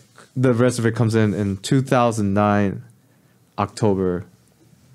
I came here 16. I met him with the 18. Literally came there 2 days later. I went for a class. Wow. Yeah. So that's And how you worked for a DHL? I mean, yeah, I work for DHL now. I'm like the third shift like manager there. Nice. Or supervisor, whatever, the management team. So You started when you came here? no. This is just a recent. Oh, this recent. Okay. No, I came there for logistics, like a totally General- different. yeah, Yeah, general general. logistics. Work my way up. So only way to get to here was there was like a third shift management position, Right. like for like a huge company from what I do, So Right. it's like it's great on the resume, and plus money like it's great, Right. like down the road. I mean, mine's okay. It's not like I'm satisfied, but it's like there's so much potential. That's why there's so much money you can make. So I've been pushing that, but so I came there for that. Started training at Deerfield 2009. Then I think I left I mean, like 2015 or 14. I was 15? going to say 14 because like I started up at Deerfield shortly after. I left. Yeah, and I'd have to double check, but I'm 99% certain that was 2014. And then you're at Fit to Defend. Yeah, I'm fit to defend. So And who's your black belt under? Chris Haueter. The legendary Chris Haueter. So And so how'd that okay, work so out? like we have a few guys that train there that know Chris Haueter, and then Scott gave the head instructor. I guess he knows Chris Haueter from way back in the day with our previous instructor that was there. So our old instructor is Baltimore. Scott Goddard. No, he's gonna kill me for this. He's gonna come back from Ohio and just what you say. He's not going to hear it. Yeah, man, no, come no. on. So, but you gotta give him. Did you guys credit. seriously call him that behind his back? No, or- no, no, no. It was just me. The name you don't say or whatever. Like the whole Harry. He who shall not be named. Yeah, but his I'll tell you this. His jujitsu was at another level. Yeah, he was a John Jack black belt. Dude, he 3 years training, black belt. I mean, this guy. You want to talk about old school stories? Like I got old school stories we could talk about off air. But It's the dreaded off-air tag. no, I mean we could talk about it. I don't want to cause any problems, but if you want to cause problems, everyone right now is waiting. Like I didn't tell anyone because I know I'm gonna get bombarded with messages going, "Don't." Don't say this. Don't say that. Oh, you know- better say everything. Yeah. Zito wants all the dirt. I Look mean, at him. what the fuck? Look at him. We're here. That's what we're here for. Yeah. So- let's see. See what this No. scene's about. Let's go. But that guy was on another level. Yeah. I mean, so him I rolled with was another level. Like Eddie Rezovic and Adam Rezovic. Just Eddie just cross-collar choked me out from the guard. He wasn't even. He was just in half guard, and I'm not even full half guard. I mean, I'm in the guard, open guard, and he just whoop, and I was just out. I was like, oh my goodness, it's There's so levels. Yeah, there's levels, and I was just like, oh, I'm not even scratching this. So there's like so many matches that I would like to see in Chicago during Fight to Win. Like I want to see this guy. Who? But anyway, Who? Oh, you see this guy and this guy. What like guys? I would like to see more of like Eddie Rezovic, Adam's brother. Yeah. Yeah. I don't want to speak for him, but I don't think Eddie's interested in doing a fight to win. No, he's not. But Yeah. like I seen him rolling. He's just No, Eddie's very technical. and beast. Yeah. I mean, he's one person I always wanted to see like actually with my own, because I see Adam, you know, Adam like just wrecks people's life, you know. It's just I roll with him. Yeah, just roll with Adam. It's not even I can't even say it's a role. It's more like You've been beaten up by him. it's not even. He doesn't even like beat me up. Well, I yeah, but can't. you can't do anything. And he just like hops around me while I'm just trying to grab onto air. I'm like just like I'm trying to grab and he's just gone. And I just To be fair, you were incredible. a relatively new blue belt in the gi, That's having true. never trained gi. Like, 100%. maybe things But have changed by I now a highly little doubt bit. that. I highly doubt that. I highly doubt that because he's an awesome dude. No, Adam is excellent. yeah, he You know, for the longest, I used to tease my friends at Redsavix. I'm like, listen, Adam, I believe is real. Eddie's just a myth. Because like I've known them for years and years Yeah. at this point. You know, it's like 4 or 5 years now, and like I'd never actually seen Eddie in person. Right. Like everyone talked about him. Everyone was telling me how amazing he is and everything. I'd never met the guy. So yeah, for the longest time I was like, no, Eddie, just a myth. oh, it's But just- definitely not true. Right. You know, absolutely real. Yeah, so I guess like 2014 I left.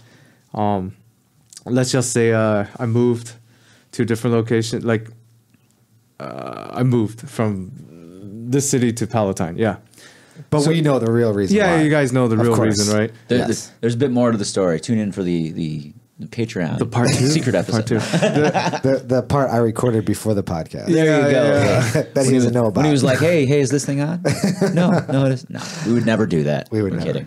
kidding. Maybe. So, I would never do that. That man acted alone. so So then Chris Haueter. yeah, okay. So I go to the school. So Scott Goddard is there, right? Amazing teacher. Just too old school when it comes to personalities with everyone in the open. Okay. So Also a diabolical accent. yeah, I can't do an accent. Then it'll become racist if I do it. I mean, it's he's like Tom Gav was rolling with Scott Carter, and then you know Scott Tom's triangles. I don't know if I've never rolled with him or met him. So I might have met him, but I don't think I've ever rolled with him. Tom Gavrilos has excellent triangles. Very much the correct build for them and really powerful legs. Nice. Okay. It's like this. Yeah. Come on. No joke. Beautiful. Now I want to roll with him. Right? No, well, his back is really messed up. Oh. So He does a light But roll. I'm a real little So he guy. just Is he a big recently- guy? He's a big guy, right? yeah, he's a big guy now Yeah. because he's fatter than me now. He hates that right now. with the proviso that he's coming off a back injury. Yeah, he's back injury. So he just recently came back from his injury in April, and he just attended his first class at Deerfield like last week. So he's rolling, Yeah, just fresh back though. just fresh back, and he's going light. So, but anyway, so this guy, imagine this, and Tom at that height, he was just training every day, like he's on point, right? So Goddard's going with him. This guy, he goes, and he's playing the rubber guard. He goes, "Oh, you like to play that rubber guard?" And he goes, "I like guard. I love passing it." And then he just proceeds to pass his guard just like it's nothing. And I'm just like, So, just for some context, so Tom Gavrilos has been friends with Eddie Eddie. Bravo. Okay. Sorry. Submission 101 guy Yeah, to and- Ari, and- best friends. Yeah. So like I know a bunch of guys that like I was surprised that Tom and just strange connections. But yeah, so through that, like he knows Eddie and whatnot. So Tom is very flexible and has some excellent rubber guard game. Nice. But Scott Goddard comes from the Jean-Jacques Academy and is one of Eddie's old training partners. I see. There's even a move in the system named after him. Oh, there is? Yeah, well, not named after him, but yeah, it's a move that Eddie likes to do that worked very well on Scott. What's it called? It's called the 100% sweep because it worked on Scott Goddard 100% of the time, allegedly. Oh. See, there are stories like that, but like I have no idea if that's true. That's the story. So I asked Scott about that, and he always goes, "I don't know what you're talking about." It never talks about it, but I was just like, everyone talks about it, so it's like he will never talk about it. So to be fair, like not only have I not heard that story from Scott Goddard, I've not heard that story from Eddie. I've always heard it from other people. So it's entirely possible it's not true. The move is real. The move is called 100%. 100%. And I've been told by people that have heard it through the grapevine that it was actually named that by Eddie because it always worked on Scott when he would try to pass it. Next time you're with Eddie, confirm. ask him. Okay. I don't know if Eddie will remember. He'll remember. So conspiracy theories. Yeah. So, and that's how good this guy was. So, yeah, this guy was very good. Goddard had to move. He had to go. His wife got a great job. Okay. And then he does not train jiu-jitsu currently. That one I'm not sure. I haven't really kept up with him. All I know is like he moved there and he does train. I'm sure he's just wrecking people's lives wherever he's going in Ohio. He's in Ohio? Yeah, I think he's in Ohio. Okay. So that time we're like all looking for gyms, like affiliations. You know, I suggested like the Rezovics. I suggested pretty much any gym that like sure, right? And then so he called up Chris Haueter before he met up with Jeff Serafin, which is our head black belt in Illinois for our affiliation. Okay, great. The Sloth. And dude, that dude, oh my gosh. Serafin? Yeah. Yeah. Oh my gosh. I always tell my students, never tap to pressure. Yeah. Don't give up. Just give up something. Oh my gosh. I literally want to give up like the first 10 seconds when he's on my side body. I'm just like, I'm done. Sucks. I quit, you know? And I'm like, that time I was like 240 and he you know what I'm saying? He's not even like, what it was like 180 and just the Burt Reynolds side body. But anyway, so before we got into him. The legendary Burt Reynolds side control. Dude, dude, it's fucking real. Every time you breathe out, it gets heavier. Yeah, he gets tighter and tighter. I got deep half on him, right? And he just pressured down to the point where I was wanting to You're dying under his leg. Yeah, on deep half. Yeah. I have him full on deep half, and I'm going, I can't breathe. Right. All right. Jeff Serafin, next time we're together, you got to show me this, how to crush a man from deep half. Dude. That fascinates me. So Scott knows Chris Haueter. I mean, he's been to his gym. Right. He even brought him out with, during seminars. So it's like Scott Goddard and Chris Haueter, they know each other, you know? So they have occasional fights on political stance, but other than that... what are friends for? Yeah. So, and then like my good training partner, like brown belt, like Mark Foster, he's good friends. I mean, like... Right, with Haueter. Like, he's been out to the garage several times. Yeah, garage, he'll come and stay at his house and...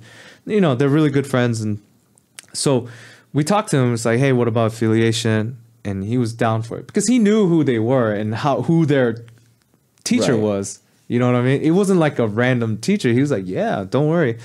So he took care of us, trains, and at the same time, Scott we want to find a local black belt also. Right. And which was like a great find. I mean, there's so many tons of black belts. That's great. I'm not saying everyone else sucks or anything like that. Don't worry. We all know Jeff's a great choice. Yeah. Right. So yeah, and great attitude. And it's great. It was a good fit for you guys. Yeah. And so Chris Haueter was cool with that. Jeff's cool with like having two affiliations. Like, sure. He's like, he doesn't really care. He's like, cool, let's be positive. He's right. Yeah. So. And, Chris will say, work on this, or I suggest this. So they do their own thing, talk about what they want with the students and what he wants out of it and stuff. So he came for a seminar, and then we had like a private session with all the upper belts. And then, of course, like he wants to see how I roll and everyone rolls. But at that time, it's the first time I had a grade 2 tear on my LCL. Oh, wow. Right? On the same leg that you Yeah, the same leg, right? Oh, geez. I had a... Just chop it off. Grow it. What is a pinched nerve? Okay. I had a pinched nerve and a super jammed thumb. Okay. This is terrible sounding. Yeah. And then I think one of them comes up to me. Like, we have this awesome... He's a black belt now under Jeff. Dale Bowser. Yeah, I know Dale. Oh, dude, he's a beast. I mean, he's what do you call best kept secret or something? Like he's like one of those things. Right. Like he's. Right. It looks like he's always chewing tobacco on the side, but he's not. It's just way if you ever met him, I know him. Yeah. Yeah. I know Dale. Yes. You know, it's like, so I think it was him or someone came up to me and was like, hey, by the way, this is your, he's going to test you out on your skills or something. And I was like, So you roll with him. oh yeah, I had to roll with him. Jesus With- Christ. I wasn't giving up. I was like, you know what? If this is my chance to do it from the legend, and then we're feeling. Yeah. I mean, but if I didn't get it, I don't mind. I can Right. wait. Train again. So how was it? Well, I got it next day. So he didn't kill you. No, he But didn't. how kill- was the roll? It was good. I would say. I mean, he was definitely super strong. He was like. You could tell he was a lot better than I was, right? And I was very disappointed. What is he, like a 5th degree now? Yeah, 5th degree. But still, it's like, I don't want to say because I'm younger and stuff like that, but like I don't know. I just felt like I could have done better. You wish you were at 100%. Yeah, right. But Yeah. I didn't want to blame my injuries or anything like that because I'm like, well, So you're saying you could have tapped him? no, don't even Jesus. do not do that. Chris Haueter, we're going to get you on the podcast to respond to these So he wild came- allegations. I'm He came a kidding, month ago for a seminar. Yep. That was at SBG. Yeah, for that SBG one, right? with Yeah, that's right. Paul Sharp. Yep. He's also under Chris Haueter. Yeah, yeah, Yep, yes. yep. With Artie Grubba. I can never say this. Grubba. Great guy. Artie's an awesome dude. Yeah, Artie. I like Artie. I always seen him, but we never talked. But we always had that, hey, Hey, you. yeah, hey. How's And it then we going? always see, and like, we finally started talking. He's so. a tough roll. Yeah, he is. I won't lie. Fuck, he's you a know, tough- he He is not a small man. Well, there is that but factor. I did roll with him, and I'm thinking that, I'm 135 pounds. He's just gonna, play. No. No. No. No, I'm gonna tell you. You know, he destroyed my life. Are you saying Artie has no chill? He did not give me an inch. No, he just he made me feel like I did not know what I was doing. So I made me feel really little. Yes. So I rolled with Chris Haueter, right? But I'm working third shift, so I finish 7:30. So I go to his seminar. So I'm already like up 24 hours, and I'm tired, right? So Chris was like, "Let's roll," and I was just like, "Oh my gosh, I didn't want to roll. I was gonna roll with anyone that day." This is at you're talking at The recent at one, Elgin, the recent one, right? Okay, yeah. But I was like, tough it up, let's do it. And I did great because I've been competing, like starting to compete more and like start So hitting tournaments. vastly improved from the last Yeah, roll. so which I felt great because and then because he goes, like he gave that approval. He gave you the, not he gave the you fake. the nod. Oh, good job. Oh man, nice. Oh, the hips. Like the fake, the fake. But he really was like, you know what, Yeah, he didn't even say anything. He just popped his head up, like good. And then I'll take a nod of approval from Chris Haueter. yeah, Fuck yeah. yeah. And then High praise right there. yeah, yeah. so I was really happy. Like of course I got a lot of work to do, and then Artie goes, "You want to roll?" And I was just like, I was thinking, I was like, you know what, let's just roll.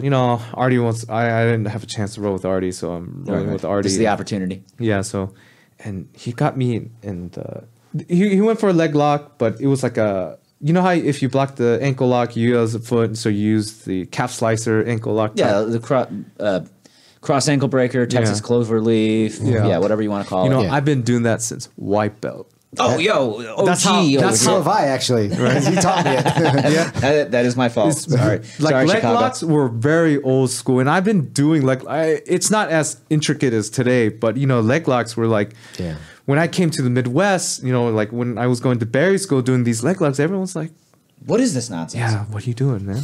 So, and then when I did it was unacceptable. When Javier came, they're like, "Oh man, it's the bomb," and I'm just like, What can I say? and so maybe I taught it wrong, but anyway, so like he did that, right?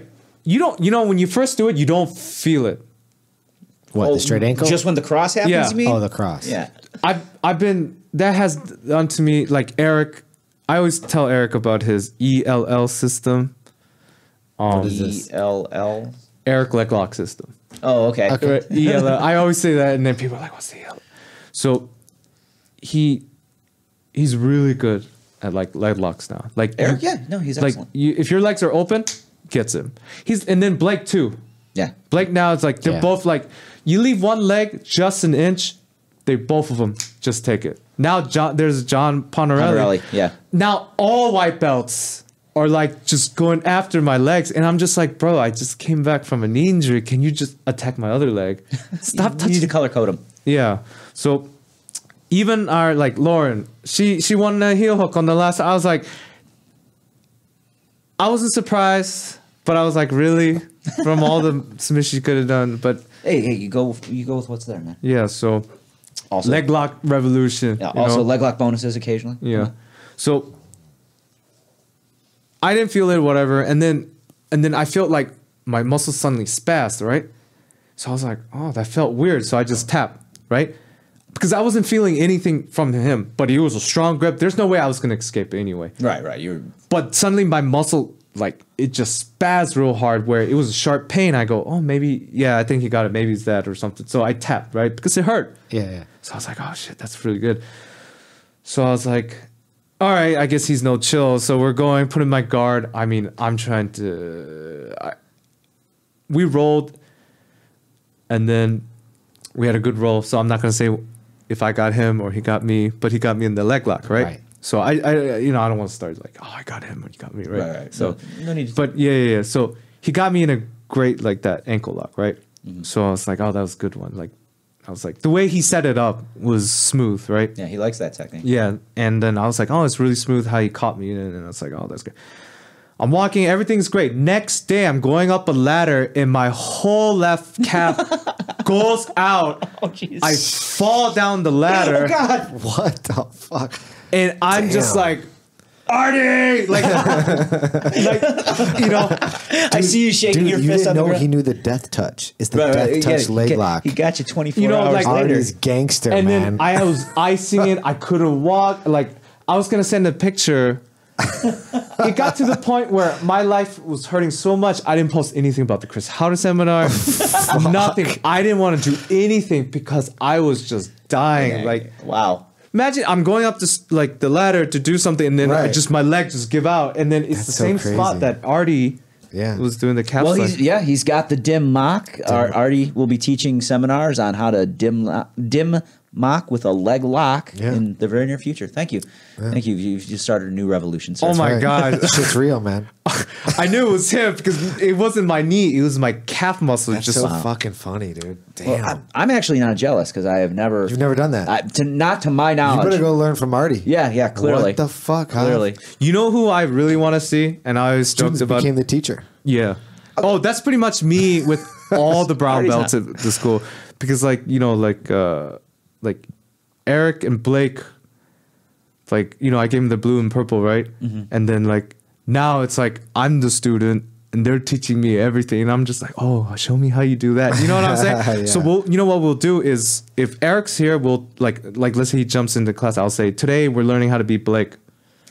Right? Because Eric's game matches up well Yeah. with Blake. So yeah, and then let's say when Blake comes, or like Blake comes and Eric's and we're like, all right, today we're learning how to beat Eric. Nice. Like we'll play around like that, because our sessions used to be how to beat them, and because for me it was fun because now I get to just train how to beat them.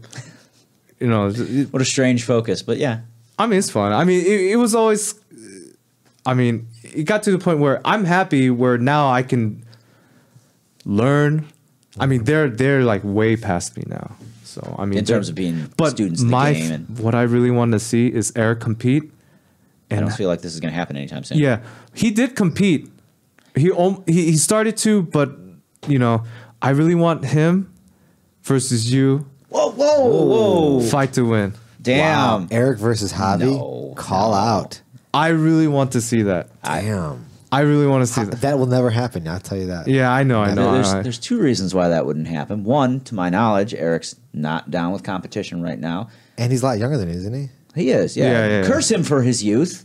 Yeah. But and two, like I And Javi really, doesn't fight friends. yeah, I really like Eric. Unfortunately, so that match ain't gonna happen. But you know what I'm saying? Like, I seen his legs. We rolled at Wagner's. Yeah.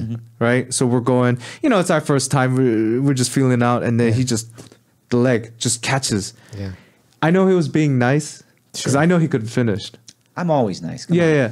Because there was a moment there that I go, my hands were up, and there's no time for me to grab. Most times you get up, you kind of get close, you get the arm, you kick out and stuff. But there was no way. But he was being nice, going slow. He made me bring my other leg in the next game, and that's when I go, "Ooh, don't give up your legs to him." The rumors are true. Yeah, that's what I said, Stay away from the danger midget. dude. But like, like Scott's the head instructor gave his last tournament. He did a Grappling Games Pro, right? Yeah, Grappling Yeah, that Pro. was him and Jason Bender. know- Both former guests of the show. Yes. So, okay, let Who me won talk. that match? Scott. Oh, he did. How'd he win? I think unanimous decision. Yeah, He was. Tough fight. He was. I'm not being biased, but as a like a. I've seen the match. I'll disagree if I disagree. Yeah. Right. Yeah. So, I would say Scott dominated the fight. He definitely had He was more small. attacks and some Yeah. stronger positions. Okay. And yeah, I knew what Jason would was for sure- doing, Yeah, and if he did it, then it would have been very beneficial for Jason. I see. But it landed up on a lot of the arm attacks. Yeah. So No. it was like one of those. So at the same time, Was it in the gi or no gi? This It was was in the gi. gi. Yeah, Okay. this is gi. So yeah, Scott had fantastic attacks. I think I'm struggling to remember the exact, but like within the first 2 or 3 minutes, I think he had basically almost arm locked him twice. So But, yeah, very they were going- aggressive, yeah. very aggressive arm lock attacks. So- And Jason defended them well, didn't get tapped. No, he- under that scoring criteria, I would definitely put it in favor for Scott. Yeah, Jason was being aggressive to pass. I knew what he was trying to do, like with this passing. But it was good back to forth. It was an exciting that's fight. fine. So, like with Scott, like every jiu-jitsu guys go through this, like the mental aspect, the confidence, right? So like Scott, he might kill me for this. but- Oh well, if you shouldn't be saying it. No, it's okay. So like if then- his confidence is not there. Talking the mic though. Oh, my There you bad. Oh, yeah. Yeah. So I'm like walking away. All right. Like if he has confidence, right? Like if he doesn't have confidence, he's just like a regular guy, just whatever, tough guy and stuff. But if he has confidence, dude, he wrecks everyone. Yeah. And I'm saying everyone in our gym, who our gym has? Yeah, you got a room full of killers. Wrecks. Okay. And I'm just like, where is this dude every day? So, but the thing is, he's running a business, and I understand, like, his mind is elsewhere. Yeah. He's thinking about his kids, school. Like, he has a lot of stress. But like, when he's on fire, he's like, I want to see this every day. Right. Well, that's how I got When injured. do you guys have open mats over there? Mondays at 7 p.m. Right. And Blake posts about it constantly. 7 or In a 7:15. good way. Like, I can never make a Monday, but man, that sucks. That's the only time. Paul you guys came have- by one time. Has he? Yeah. I teach the 6 o'clock class. That would be hard for me. I mean, I feel reasonably confident that if you want to stop over there sometime, we can definitely We get a make that happen. lot of people. There's some students I can't name because that gym doesn't like people cross training, but we do get a lot of people that come training cross training. where are you guys at? Where's the new location? So the new location's in Lake Bluff, Mm-hmm. and I have the address. How in far my is that phone, from here? but- Ooh, I'm not actually I don't sure. know. I mean, it took me like 30 minutes to get here. Oh, it's not too far. Yeah, no, it's not terrible. I mean, It's not- Yeah, it's closer than Deerfield would be. Oh, well then so, yeah, that's easy. yeah. So that's the only day though, huh? Monday. Mondays, that's when he does the open mat. But he welcomes anybody to just come into class and just roll and stuff and Yeah, take yeah. class. I mean, I've never rolled with Scott. I mean, I would like to get a roll in with him. It'd be nice. he's very technical. He's not. I like technical rolls. Yeah. I'm gonna text him right now and be like, Zito's calling you out on the podcast. Absolutely I think not. I think you need to end this right now. Oh no. That's one thing I found out about, like, because my thing is over underpass, and I do this like special grip for over underpass. For the record, I still train with guys that whenever somebody does the over under pass, if they don't call it the Bernardo pass, they call it the Simon pass. Oh, really? Yeah. Oh, okay. So, like, Are you going to show this tonight? Are you doing on the technique tonight? Yeah, if you want. I mean, I bring can a show gi? you the one I'll do, but not in the thing because it's like This is the secret sauce? No, it's not secret. It's not that exciting to see. You know what I'm saying? I don't know. I don't know what you just said. Anything in jiu-jitsu is exciting for me. Okay, we're gonna show you the most boring, terrible pass we possibly can come up with. Show me that pass. Yeah. As long as I know it works, I'll do it. All right, so you're passing Zito's guard. So no, Good luck because with like that. Oh, damn. with my burnt knee. But but you know what's crazy though? Because like I got serious and started competing. Like I started competing little because I lost my aggression. I'm always like the lazy, I'll let you pass through. And then what kind of like I was at the grappling games and I was in the finals with Mark Vives. Okay, Right? that's a rough draw. Yeah, you can't be passive with that guy. No, so with him, you have to be aggressive and technical, Yeah. right? But at the same time, there's that respect issue. Like oh my gosh, I'm about to go with Mark and get my ass. Right? You know what I'm saying? Right. So, You were a fresh black belt at that point, or is no, this maybe more like recently? a year, 2 years. Okay, because I know. But you- I was outweighing him. That time I was like 230 or 240. That Okay. It didn't matter. Like I outweigh him by 100 pounds or something, you know? So, but the thing is, like at the same time, you know, there were a couple students in the past that weren't really our gym members, but was saying they're from our gym, which caused a lot of problems. Okay. So making like the relationship horrible between them, you know? And then so like we've been trying to rebuild, and it's like, hey, you know, we're not like that, you know, because we have a lot of friends that train there and also good Right, friends, right. you know. So, but you know, as well, you know, he's the school owner. He protects his students, his family, which is like understandable, you know. So like, I know over time he's like, okay, you know, just I see, you know, if it was them and not you guys, and Right. hopefully he feels that way. But you know, like at the same time, it's like, oh man, I could. You know, when are your chances you go against Mark Vives in the absolute, you know? Well, actually, pretty constantly, actually, because Mark Vives is competing even after he said he wasn't going to do any more competitions for the year So I always put my name, in the absolute. the absolute, but the last two, they stopped putting me in there. Okay. Because I registered, they know who I am on that little smooth comp. Bro, okay. And then they know, like, I registered there on the black they? belt. Who's they? The grappling pro, the not Amber, but the lady who runs it. I know who Amy. you're talking. Yeah, I know who you're talking about, but I don't know her But personally. and then suddenly they just stopped putting me in there because I was on the last, not the last two, but the two before. Why they stop putting you in? I don't know. Did you Like- walk up to him and say, "Why'd you stop putting me in?" No, there?" I don't know. I don't know. Maybe I did so horrible against Mar. They're like, hey, maybe we shouldn't put him in here. You know. But you've done Fight to Win too. You've done all the Chicago Fight to Win. Not all of them. Just You definitely did the first one. I did you the the most recent one. yeah, right? the last two most recent ones. Okay, Yeah. so am I missing one in there that you didn't do that? Yeah, that was when I was commentating. Ah, that's right. The ones I didn't do, I commentated. That's true. Yeah, so, but that's when I knew like the difference with aggression. He's not doing aggression out of strength, aggression because he's Getting after it. Yeah, with the perfect techniques, and then that's where you can see the difference in mindset of tournament, what he was doing, and then like what I was doing. Gym rolls. Yeah, gym rolls, right? Then he got a beautiful like scramble on an arm lock. I mean, it's just it was so quick, right?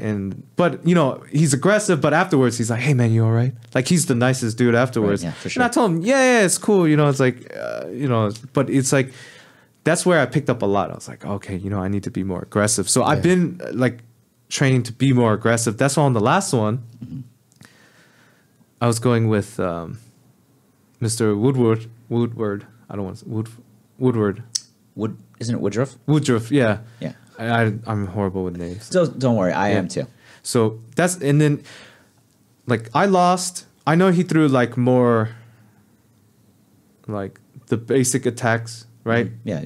All I had was like a really strong like knee to belly like collar cross choke, you know? But I felt good. Even though I lost that one, I felt great because I was always in position. I was passing, staying You're on working top. your game. Yeah. He counters, I re-counter. Like, it was like, I'm not saying I dominated. It's not like that. But I felt like, You felt you'd made progress from previous. yeah. From the first one till now, you know, like Yeah, I felt like that I'm moving, being more aggressive. Yeah, that's what I mean. Headed in More the right aggressive. direction. Yeah. No, I mean, dude, when you can see that in your game from competition, that's when you know you're making real strides. Yeah, and then like I was getting Scott ready, and like I was like, because Scott's getting ready, John, our blue belt, like learning. He always comes in no gi gear on gi days. Like, oh, I forgot my gi. Of You want course to do you some did. no Oh, man. gi? You know, like That's a call out Yeah, there. yeah. too. Did you guys follow the Seraphin program where you do 1 week on? 1 yeah, week we off? do that. Yeah, That's pretty cool. yeah. So it's actually good training. It forces people who don't want to do. Don't want to do gi or don't want to do Yeah, no yeah, gi it's to- like- to and work it- both. Yeah. and it- No, that's a really clever idea I of Jeff's. think it's very, very genius. No, it was great. Yeah, So everyone. I love his reasoning for it. He's like, if you do a night, guys that don't want to do that particular style will just not show up a night. But jiu-jitsu guys aren't going to miss a whole week. Yeah, that is true.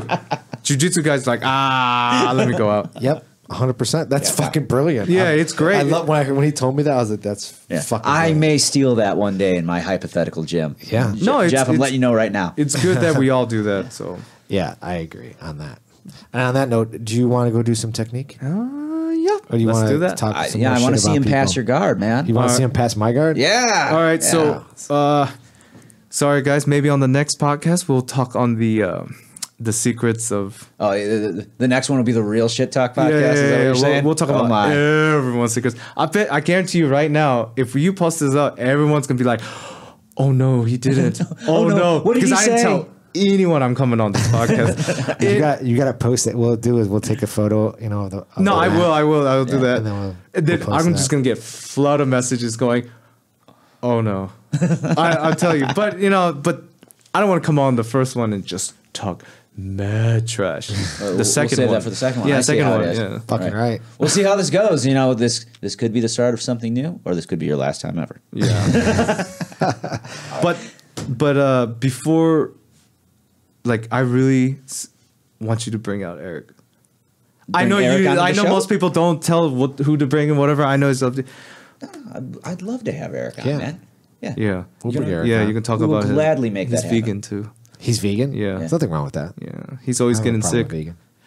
So, Damn. all right, you know how savage our white belts are? They'll send them pictures of meat, like white belts. It's like, this one I'm eating today. Like, Well, I feel the need to do that right now. Then, yeah, he'll say everyone starts Eric, tagging. cheeseburger coming your way. He's always getting sick, so people are like, eat some meat, and he's like, no. But anyway, we always mess with him. I was talking to him about, like, not in a trying to convert him or anything, but I was talking to him about his diet the other day as me, Dan Conway, Ryan Quinn, we all went out and we're like, hey, Ryan, where do you want to go? He's like, let's go to Portillo's again. Right. I'm like, well, you should be okay, Eric. I think they have salads here. They Yeah. have salad. Just no, like when I go with him, like when he comes to my house and I'll cook a certain meal for him where it's like all meat. all meat. So he's not, he has something to eat because I don't want to be like rude to him. But anyway, so he's a good guy. But like that's one dude that I really want to see like against you. Man, Damn. stop with these Twice call now. outs, Simon. Stop. Damn. You Javi. you have no idea, man. I'm serious. Like You do know we used to train together super regularly, right? yeah, but. I don't know. There's so many stuff I want to talk about, but anyway, we'll talk about next time. What are we? No, missing? I'm just saying about his purple belt days and like just Who's Eric's and Eric's purple belt days? yeah, let's talk about next time. Let's Some do other techniques. time. Yeah. Some other time. All right, sounds good. All right, let's go do some technique. Well, hold on. Where can people find you? They can find me on Facebook. You can just look up Simon Park. I know there will be 1,000 of them, but it will be me and it'll have a picture of me on He the made Fight that to joke, Win. not me, folks. Yeah. Or you can find me on Instagram, SimonPark_Corilla. So it's So it's Simon Park _. Corilla. Corilla. Yeah. So Could you spell that last part out? KOR, like gorilla, like gorilla, Like Korean gorilla? Yeah, it's Yeah. you just take out the G and just put a K. That's it. So gorilla. Gorilla. Got it. Awesome. Yeah. So Simon, thanks for coming in, man. yeah, thanks, man. been a Thanks pleasure. for having me. Before, can I give a shout out? Real quick? Sure. Absolutely. Because if I don't give a shout out, this guy just gets so angry. But I gave him a shout out anyway. So it's Jacob Sorensen. He's our new recent brown belt.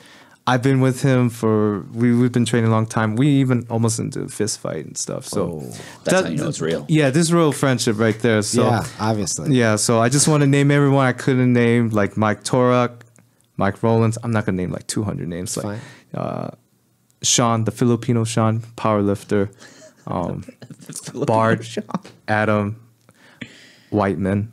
That's his last name. So that's pretty.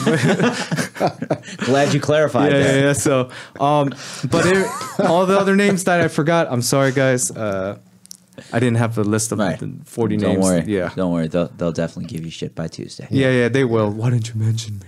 And thanks for the snacks too. Oh, no problem. I heard you. awesome. Yeah. Because Blake always bring you candy, and I always hear Blake you. does, yeah. Brings us some Yeah, candy. Fit to Defend, growing them right. They come with gifts. Yes. And shout out to our new sponsor, Kicksite. Indeed. Yeah. Yeah, we're Beautiful still. t-shirt. Yeah. Did you? So Vivez was on our podcast recently, right? Yeah. And so he's helping out this website company called Kicksite. And after they heard him on our podcast, they hit me up and like, can we show you our software? And I'm like, all right, yeah. So the owner came out. He was coming out here to meet up with Carlson Jr. And he came by my office, showed me this. It's basically like Zen Planner for BJJ schools, but it's really tailored towards the martial art industry as well. Zen Planner and Mind Body is More for the fitness industry. more fitness industry. Yeah. But this Kicksite, I was super impressed by it. So I'm like, dude, let's work something out. So he's now sponsoring the podcast, and we're excited about it. nice. Yeah, so it's pretty cool. So shout out to them. We're still working on getting the commercial in the beginning and everything like that. But yeah, fucking. So if you own a BJJ school or looking for some BJJ software for your school, or Yeah, I'll talk to Scott about that. you should check it out. I mean, like I said, it's pretty fucking nice. And I'm a computer guy, obviously, and I was like, yeah, that is really tailored to BJJ. Would you say it has a nice, clean design? It's clean. It's Oh, definitely clean. and if you ever need like a graphic designer or an artist, if you've been to Fit to Defend, you see that mural in the back, awesome. right? Yeah. Hand drawn, and he does also art for like certain names I can't say yet because he's on contract or whatever. Who's this guy? His name is Aaron Hollander. He looks like Jesus. He looks like Jesus. Yeah, I want all my artists to look like Jesus, actually. So Javi, you're almost looking like Jesus. Thank you. yeah. So, but I know if I Still don't shorter. mention Clayton You don't know Edward, that? I guess not. You're right. all right. That was odd, right? So, but yeah, that's good. Awesome, man. All right, cool. Well, let's go do some jujitsu. Yeah. Indeed. All right, guys. We'll see you later. Bye. This episode of the podcast is brought to you by Very Hard to Submit. Go to vhtsny.com and check out their kimonos, compression gear, and apparel. This is a brand we are excited to be supported by. Their gear is high quality with a clean design. Go to vhtsny.com and see for yourself. Hey everybody, thanks for tuning in. For more information about Grappler Union Podcast, you could visit us at our website at grapplerunion.com. You can follow us on Instagram at Grappler Union. Please like us on Facebook. Be sure to subscribe on iTunes.